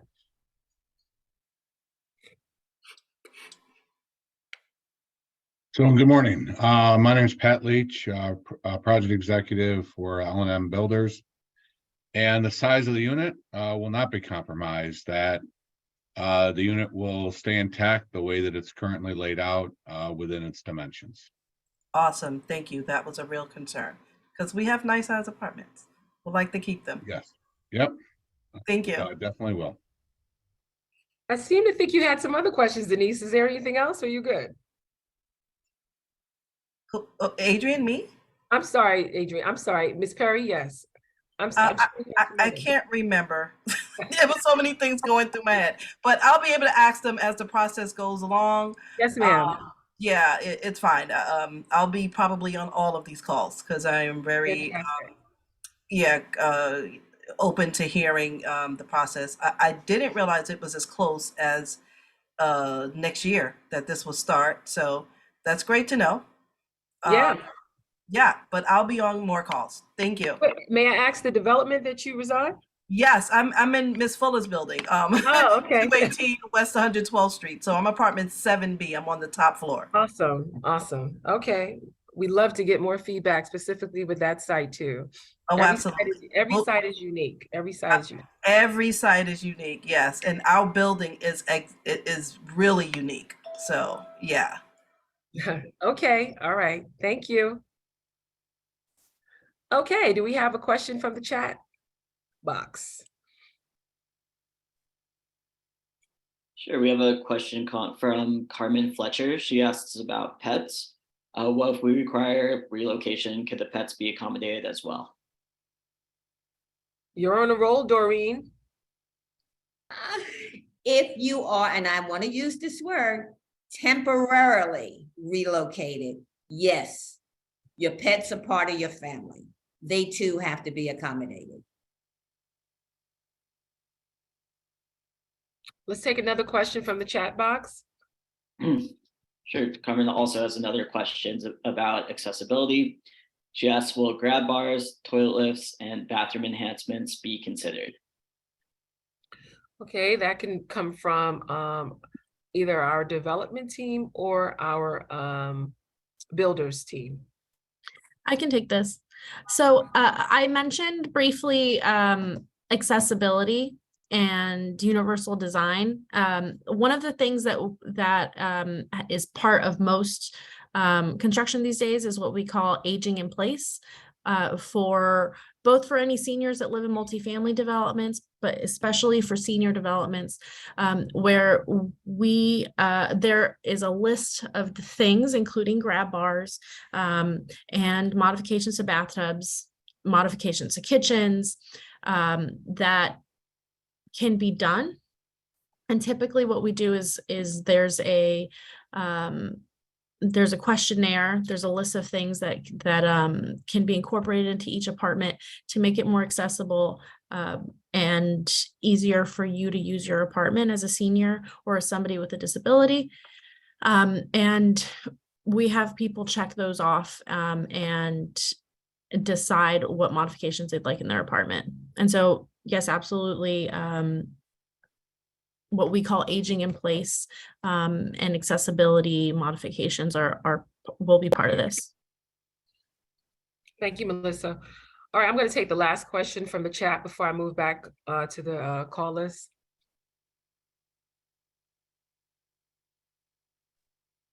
Andrea Blair asks, this question goes to NYCHA while waiting for PACT to take over. Who can we go to about repairs? So, Andrea, you need to still, so your question, actually, Andrea, by the way, noted in her question that she lives in the Taft Rehab buildings, which are technically managed by Kraus, not NYCHA. So let me give kind of two versions of this answer. If you're living in a Taft Rehabs building managed by Kraus, you must continue to go to Kraus for your management requests, for your repair tickets, for your repair needs. If you're living in any of the other buildings in the Jackie Robinson and Harlem scattered sites, you must continue to go to NYCHA Property Management. You must continue to open tickets. You can you can go to your management office. You can call the customer contact center. You still have to go through NYCHA the way you do today to get your repairs addressed. Now, of course, like as you know, we struggle to close these out appropriately at many times, right? There's not always the responsiveness, I think, that you're hoping to have from our staff. So if you do have open tickets that are not being addressed or that were closed out inappropriately, I would encourage you to contact us at the PACT hotline, 212-306-4036. That's 212-306-4036. Let us know about any open tickets or tickets that were not closed out appropriately, and we can see how we can try to escalate things with property management to get them to address your issue. To be very, very clear, up until the time of conversion, which is when you're going to sign a new lease with the new PACT partner, that's not going to happen until 2024. Up until that conversion date, everything at your development is the responsibility of NYCHA, all the maintenance, all the repairs, all the daily operations, and you should continue coming to us with those repair requests. The new team will not be able to intervene until they technically and formally take over operations when the property converts. Now, that being said, the PACT team works very closely with us. So if you're bumping into a staff member from the PACT partner team and you want to share a ticket issue you've been having with NYCHA, they can relay that to us. If you tell them something that's not been closed out appropriately by NYCHA at a meeting, they can relay that to us. So you can always communicate with the PACT partner, but in the near term, up until that time of conversion in 2024, it's absolutely NYCHA's responsibility, and I encourage you to keep pressing us on this until we take care of your issues, because as you're describing, right, leaks are still happening in the bathrooms, there's floor problems. It is NYCHA and really Kraus's responsibility to fix that at the Taft Rehabs and in the immediate term. Thank you so much, Jim. We're gonna go to our call list now. So the first person we have is Ali. I'm gonna ask you to unmute Ali and you can ask your question.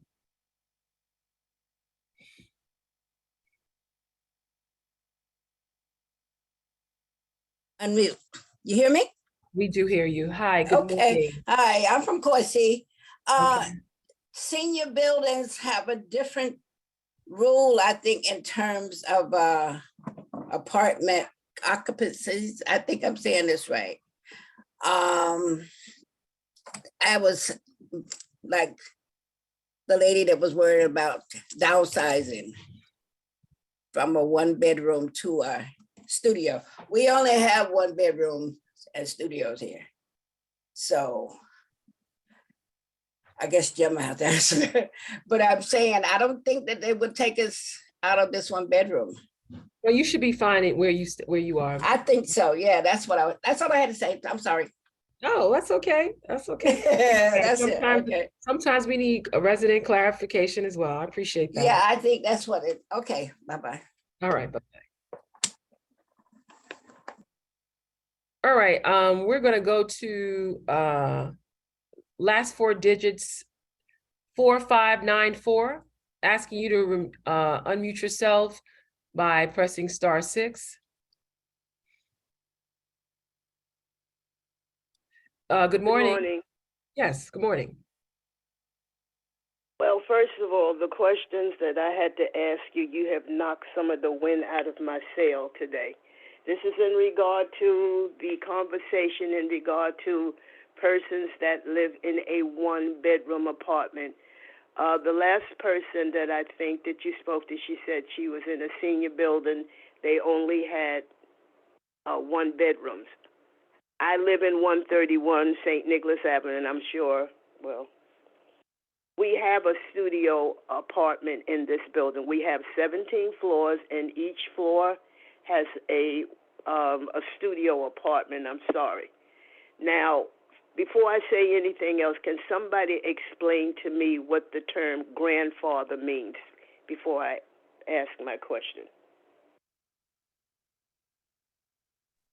Ms. O'Laughlin. Yes, go ahead. Oh, I'm so sorry. Ms. O'Laughlin, what was the context that you were referring to grandfather? And when I said earlier that the rights and protections are grandfathered in, or that Section 9 residents are grandfather. Yeah. So when I use that term grandfather, I really just mean carryover. So the context I mentioned that in was people often ask us questions about, hey, I'm living in my NYCHA apartment now. I'm in Section 9. Am I going to be allowed to move over seamlessly into the Section 8 program, or am I going to have to reapply? And we tend to use that word grandfather, like you're carried over. Everyone's just carried over. Your rights and protections are carried over. They're all protected through various legal documents, but essentially anyone that's living there now in Section 9 is just going to be brought over automatically through the PACT program. Okay.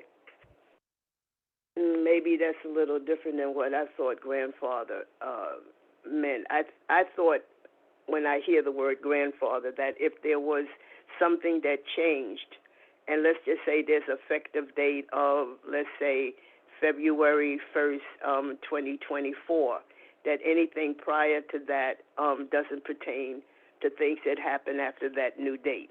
So maybe I'm right, maybe I'm wrong. But my concern is it's very easy to say, don't worry about it if you live in a 1-bedroom, you'll talk to the person or whatever the case may be. I live in a 1-bedroom apartment, and I've lived in a 1-bedroom apartment ever since I've been in 131. When I first came into public housing, the rule that I believe was told to us is that in order for you to live in public housing, you had to be at least 55 years of age. If there were 2 women or 2 men, they were entitled to a 1-bedroom apartment. If there was a single person, assumably, I guess they might have been offered maybe a studio apartment or a 1-bedroom. That part I don't remember all the way back then, whether or not the choice was given, do you want a studio or do you want a 1-bedroom? But that sounds kind of iffy, you know, and nobody that has lived in a 1-bedroom for over 20 or 30 years wants to even slightly consider that they might be downsized, because that's what it might be. And that to me is disturbing. And like I said, it's easy to say, don't worry about it. But you know, like, you're going to think about it. You're a human being. Nobody wants that to happen to them. That's my first statement. The other one is in regard to Lucretia Lamb Center, and I have spoken to someone or someone's about this before. Now, this is under Taft Rehab or whatever that management company is, Krause or whatever. Something needs to be done with that entrance door when you come into that center, because I have a walker. If Pee-wee isn't there or someone isn't there to help me, I can't get my walker over that, and that is a very dangerous situation. And I would like to know, if anything, can somebody talk to them, or can something be done about that? My last question is, futuristic-wise, you know, in 131 right now, we have been taken over by everybody and their mama. There was a time when this building first opened up and we had more seniors in here than we possibly have now, that the seniors would be going down when the weather was nice. They'd be down there sometimes 7 to 8 o'clock in the morning when the weather's nice, and be down there to 8 or 9 o'clock at night. Nowadays, some of the people that live in the building, we can't sit in the yard for everybody and their mama coming over to 131 St. Nicholas Avenue. It's just like, you know, you can't get into your mailbox because the horde is down there. And I'm personally, like I've heard other people say, I'm not going down to my mailbox to take out my mail with people in the lobby. I don't know who they are. These are the young ones or whatever. But I'm just saying, I don't want them to know where I live, because I don't know what they're all about. So if somebody can say something to me about anything that I've said, I'd appreciate it. Hi again. Thank you so much. As always, your information is critical for us to learn more and more about 131. And I'm sorry. Happy New Year again. I forgot that. Happy New Year. Happy New Year. So the first issue that you raised was around managing expectations, and understanding that if it's been said that folks may have the right size, that we should be mindful of not saying, don't worry about it. But I will ask that you let us review the space and then come back to give a more honest and realistic response for your first question. I think I can answer that. The second one was regarding the Lucretia Lamb Center, about the entree. I believe you're asking NYCHA to ask the present management team to be thoughtful and to fix the entrance. Is that something that NYCHA can do? I don't know who it falls under, because if that's under Krause and that's No, I'm asking NYCHA now. I'm asking NYCHA on the call now. Yeah, I mean, it's an ADA requirement. I think we'd have to figure out the extent to which we have capacity to fix that, what the issue is, and where the responsibility ultimately lies between NYCHA and Krause. I mean, I've been there, Ms. O'Laughlin. I fully understand your concern. It's not acceptable that we're holding public meetings and, in theory, hosting senior activities at a space that is inaccessible. So, thank you for flagging that. I could see what can be done in the near term, but I want to make sure, you know, your expectations. I don't want to overpromise here, you know, knowing the challenges NYCHA has in making quick and expedient repairs and things like that. ADA accessibility will be prioritized through the PACT conversion for sure. That's a construction priority amongst many others, but let me see what we can do in the near term about possibly getting this addressed, you know, earlier than 2 years from now, because obviously we use this space quite a bit and it is a serious problem, what you're describing. Well, I know that there's another entrance in there because there's a ramp, but they've closed that off for whatever, you know, reasons or whatever. But I'm just saying, like, you know, when I go to that meeting, and like I said, if Pee-wee isn't there to help me over that, for lack of a better way to put it, a threshold, You know, I'm afraid because I can't get my wheelchair over there. Somebody else may be able to do it. They might be a little bit more limber than me, but to me, that's a safety hazard. Yes, ma'am. And what we'll do is we'll talk internally about making this more accessible, and hopefully this will not be an issue as we move forward with meetings. We will look into that. All right. Thank you. The last one was really regarding, I let Adam Kroom speak to this again, as we are aware that 131 St. Nicholas, along with all the sites, let me not just say that, but we recognize the level of popularity this site has in the community, especially with our younger population. And Adam is quite aware of this situation, and he knows that he has his hands full with this, but I certainly will allow him to respond to this. Yes, thank you, Yaz. And to answer your question, yes, this is a problem that we see every day across the board, across the city, that we deal with a lot, you know, and it basically boils down, it comes back down to accountability. Residents allowing their friends, their family members to do what they want and to come to their building and do anything that they want. And that's a problem. So what we do is we hold every resident accountable. Every head of household will be held accountable for their guests, their friends. You know, there's many ways how we deal with it. With a simple way is our violation letter system, which can continue, which can escalate to a sit down. And if the negative behavior continues, then it will be brought up, for eviction as a final last resort. We also have sit down with the young men who do hang out. We do try to get them to to get jobs, maybe some OSHA training and things like that. So we try to work with them at first, try to get them, to better themselves and to take pride in where they live. But the main thing starts with the accountability of the residents that are allowing these individuals into the building, allowing these individuals to come into their homes and to do what they want at your property. So that's where we start at first. We start with there. Plus, we have a good relationship with the neighborhood coordinator officer. We don't push that. We use those tactics as like a last resort. Like I said, first we try to approach the core of the problem with the individuals, try to give them some different outlooks, some different things to do. Maybe they don't have jobs, maybe they need work, things like that. Like I said, our builders group will be on site. They do some local hiring, and that's our first approach. I hope that would answer your question. Well, I appreciate what you're saying, whatever, but a lot of the young people that are in the lobby, in the I call it the mailbox area, on the ground floor, we have like 2 apartments in the back. There's some steps right next to the door that leads to the basement, and they're sitting on the steps. That means that when whoever's in those 2 apartments, they don't even move or stand up so that the people can walk up the 2 steps to go in their apartment.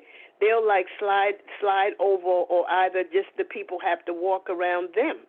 And these are people that don't live in 131.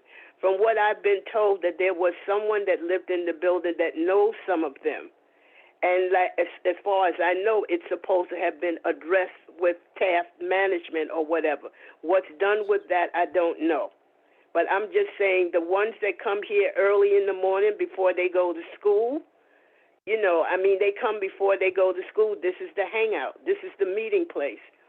Like during the afternoon, I don't know what time they start hanging out in the lobby or whatever, because I don't go out every day. But I'm just saying, when I do go out sometime in the evening, this is like, I don't even want to say another group, but I mean, they vary, they change. But the majority of them do not live in 131. Right. So the issue, I tell people personally, and as what I do with myself, if they're in the lobby, if they're respectful, they'll hold the door for me, and when they see me coming in the building, they'll hold the door for me to come in. And I just say thank you and go to my apartment. And then if they're disruptive, I'm not going to, make argument with them. I'll go to my apartment, or if I'm coming out of the building, I'll wait until I get to the bus stop or the corner and call PSA 5. But I'm not going to confront them because it's only me. As long as they're respectful to me, they're not cursing at me, I'm going to treat them accordingly. That doesn't mean that I won't call the police.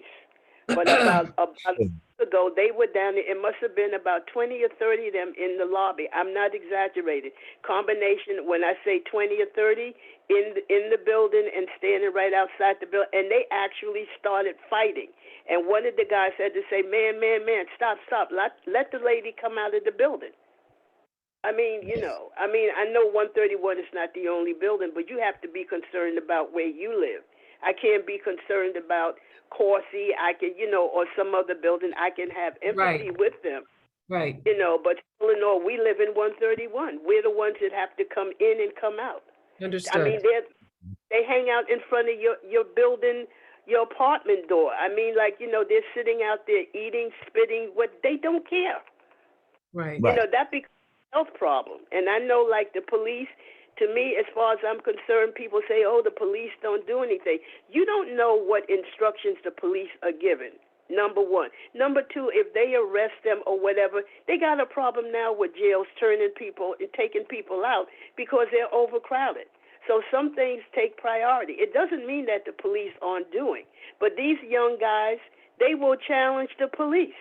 They don't care. Right. But like how I stated before, this all starts with someone that lives in the building that brought these guys over, a friend, girlfriend, whatever, and gave these guys the green light that this is the place to hang out. This is the place where no one cares. This is the place we can do what we want. And like I said, we're going to hold all those head of households accountable for their friends and their guests and their children. Big word I said is their guests too. Just because you come up to go see friends in 5B and 5B is not standing there, we see you going to 5B and means 5B is responsible. That's what I mean. So, when we come in, we'll have cameras in. The system, it does work. It goes over time and they'll just find another place where they'll have less resistance and they'll hang out there. But I can assure you that we'll take care of the problem. Can I also add to this, Adam? First of all, thank you for this, because as you said, this is not the only site we're discussing today, but when we have our individual meetings with 131, as well as Taft, we will address it more thoroughly. Also, very difficult to give a solution right now because we're still engaging the site. But I will also add that, things will change, especially when we start adding things like key fobs. Key fobs are not just necessarily a nice way to get in, but it also lets us track to see who gets in and outside, who gains access to the site.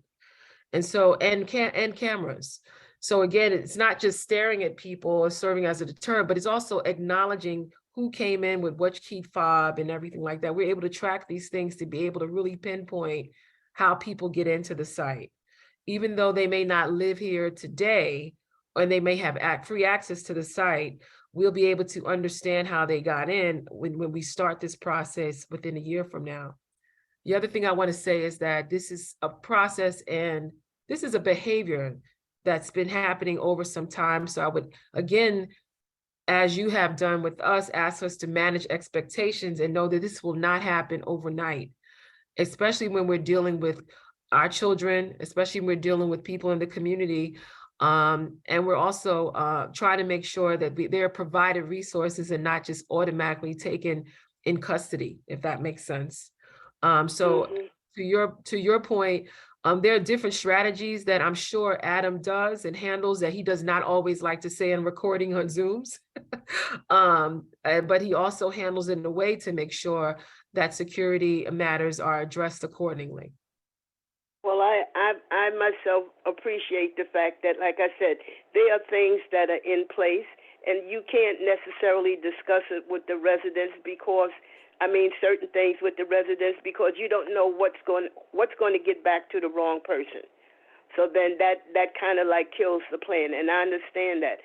But I'm just saying, in 131, I don't know if you've been in 131, but our floors, other than the first floor, are L-shaped. I live in the lower part of the L, which means when I get off of the elevator and I go to walk to my apartment, I can't see who's in that corner.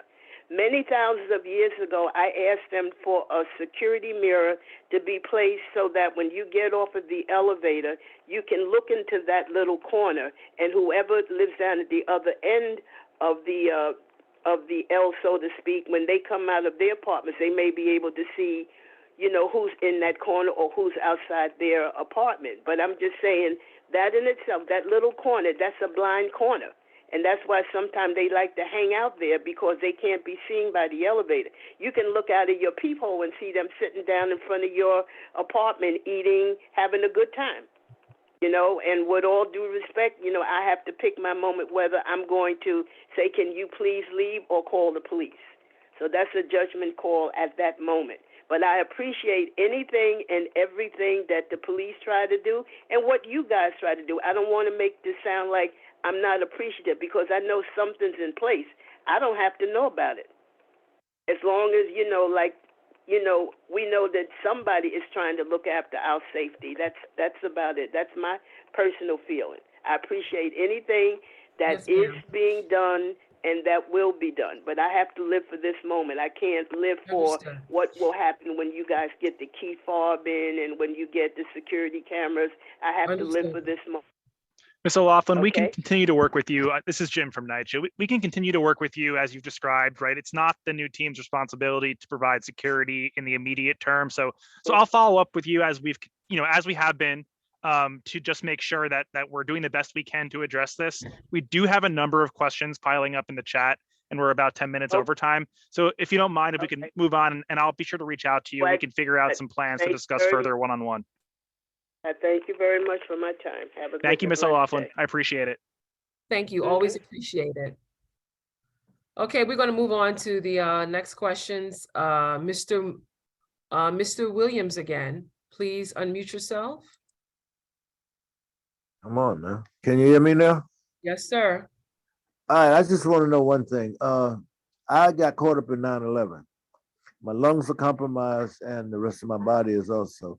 I need an upgrade from a studio to a one bedroom, and I'm really catching hell doing this because they give me so many papers for all these doctors to fill out. Now, I need this like last year, you know, and it's taking too long for me to get this. It's hard for me to sleep. I got to sleep sitting up most of the time because of COPD, asthma, and emphysema, you know, and I have what is that called? Some breathing problem, sleeping and breathing, sleep apnea. All right. Now I can't keep sleeping on my left side because the left side of my body goes numb. I need the upgrade, and it's like pulling hen's teeth, but hens don't have teeth, just to get an upgrade. And I filed for a one bedroom before I moved in here. They said, okay, take the studio for now, and we'll upgrade you. There's several one bedrooms in here empty right now. I'm here 7 years and I have no action on this. Okay, well, that's a NYCHA question right now. Oh, sorry. I'm sorry. Your Yes. information. Mr. Williams, how about I reach out to you one-on-one? I have your contact information. I know we've discussed this before. We need to see if we can expedite this reasonable accommodation for this medical issue. This is a standard, you know, justification for transfers. So I'll follow up with you and try to collect your information once again and figure out what we can do to see why this is being held up. Great. Thank you, Jim. And everybody, Happy New Year. Thanks, Mr. Williams. Okay, dope. Who is this thing? Oh, they unmuted me. Yeah, okay. Yes, sir. All right, Ms. Fletcher, we have you as a question. Your hand is raised. Please unmute yourself. Thank you.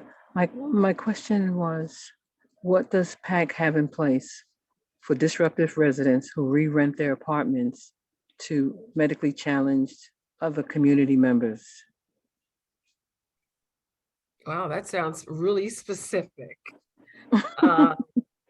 I'm going to ask Doreen to answer that question. That's a management issue. Hi, there is a due process. It kind of starts with Adam first and our security team. We become aware of problems in the buildings. either through written complaints or telephone calls. We do reach out to the head of household because the courts require us to go through a due process. You just don't automatically assume that someone's going to legal. You give that household, that head of household, the opportunity to change their behavior. If this does not happen, then we take the necessary legal steps. And in this case, we do it with NYCHA's permission, and there's a whole process that we will go through. But we will not tolerate residents that are disruptive and do not allow our other residents to enjoy a peaceful enjoyment of their homes. Habitability, correct. Okay, thank you, Ms. Fletcher. Is there any questions in the chat box? Yes, we have a question again from Adrienne Perry. She asks, is there a maximum amount of income to live in the PACT/NYCHA? Jim? Yeah, so let me answer this very carefully. So technically, yes, there are income limits both for the current public housing Section 9 program and for the Section 8 program. But that really only applies to new incoming applicants to those programs. You have to qualify, to get on the wait list to get one of those apartments. If you're in an apartment already, and your income changes and it goes up, really high, maybe you add an additional household member, maybe you get a big promotion at work, you can't sort of overqualify out of this program. That's not what's going to happen here. So everyone who's in a Section 9 program currently in those apartments, you will stay in your apartment. You will automatically be in the Section 8, project-based Section 8 program, regardless of whether your income is above or below the Section 8 income eligibility standards. Additionally, some of you may already be familiar with what happens to what we call quote unquote over income households in the Section 9 program. You stay in your apartment, but you might have an adjustment in the way your rent is calculated. Oftentimes those residents are paying a flat rent, but I want to be clear that the income limits for the program really are applicable to individuals that are coming in or households that are coming into the program for the first time, not incumbent existing households. But to emphasize, your rent is still calculated as a proportion of your household income. So if your income does go up, your rent is going to be calculated as 30% of that new income. But no, you can't be removed from the apartment for being quote unquote over income. I hope that clarifies and answers your question.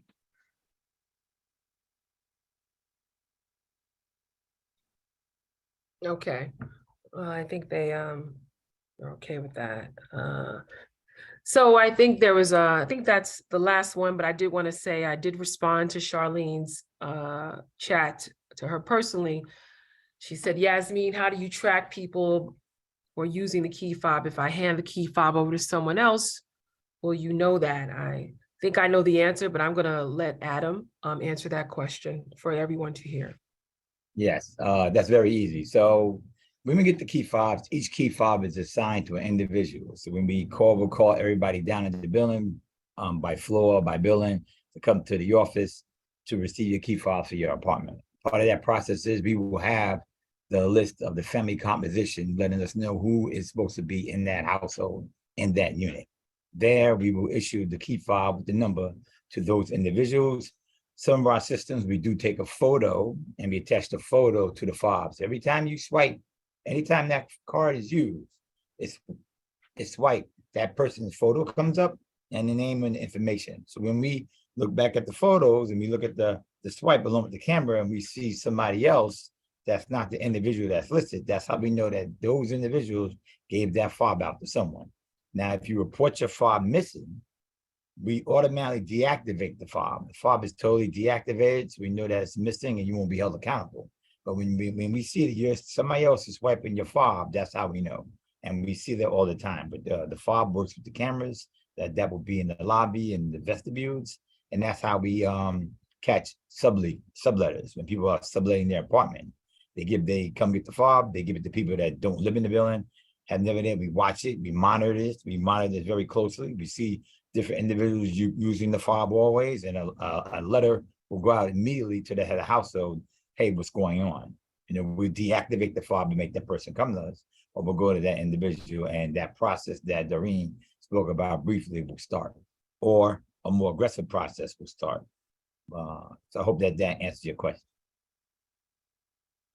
There's a couple of follow-up questions in the chat, Adam, if you could answer. How many key fobs are issued to each household? Is it for residents 18 plus only?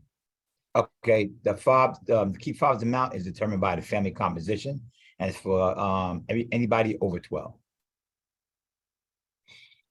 Okay, Andrea, I hope that's helpful. And I'll answer this because most people answer this question too, yes. Like what, have a home attendant or something like that, or someone's taking care of mom. We work with those cases on the individual basis. Okay, so for those who require health attendants support, home care support, that is addressed accordingly per household. All right. Woo. Okay, this was a great meeting, everybody. Yasmin, I'm so sorry. I had a message sent to me that I just want to answer very quickly. That wasn't open to the rest of the chat, but I think others might want to hear. I'm so sorry to interrupt. I'll wrap it really quick. The question that was sent to me was, what happens to individuals that are currently working with NYCHA?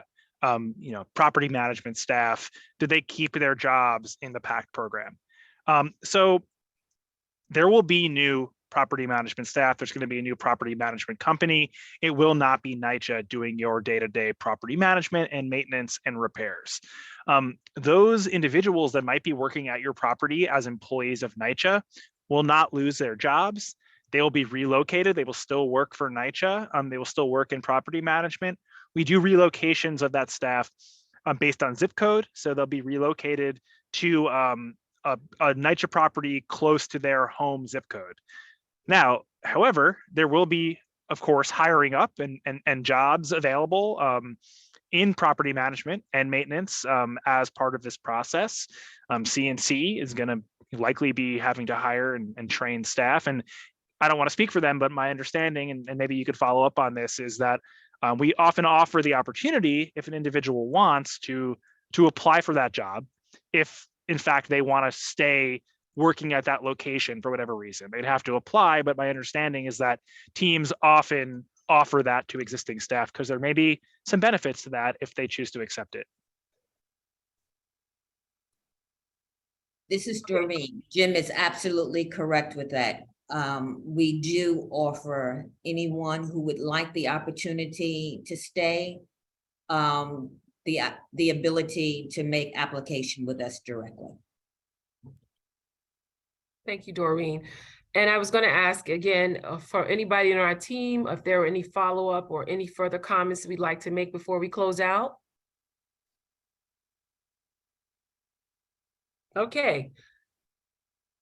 Not hearing any, again, this is an opportunity, being that this is our first virtual meeting, we want to allow you the opportunity to ask questions. And this is very important for us. We again plan to have a meeting in person in each respective site. So then we can have further face-to-face conversations. But again, I just want to say thank you all for taking the time. This has been so incredible, learning more about your sites and learning more about you. And we expect to do more of that. If not, have a great day. Enjoy the weekend and your long holiday weekend if you choose to. And thanks again. Have a good night. Thank you, everyone. Bye-bye. Take care, everyone.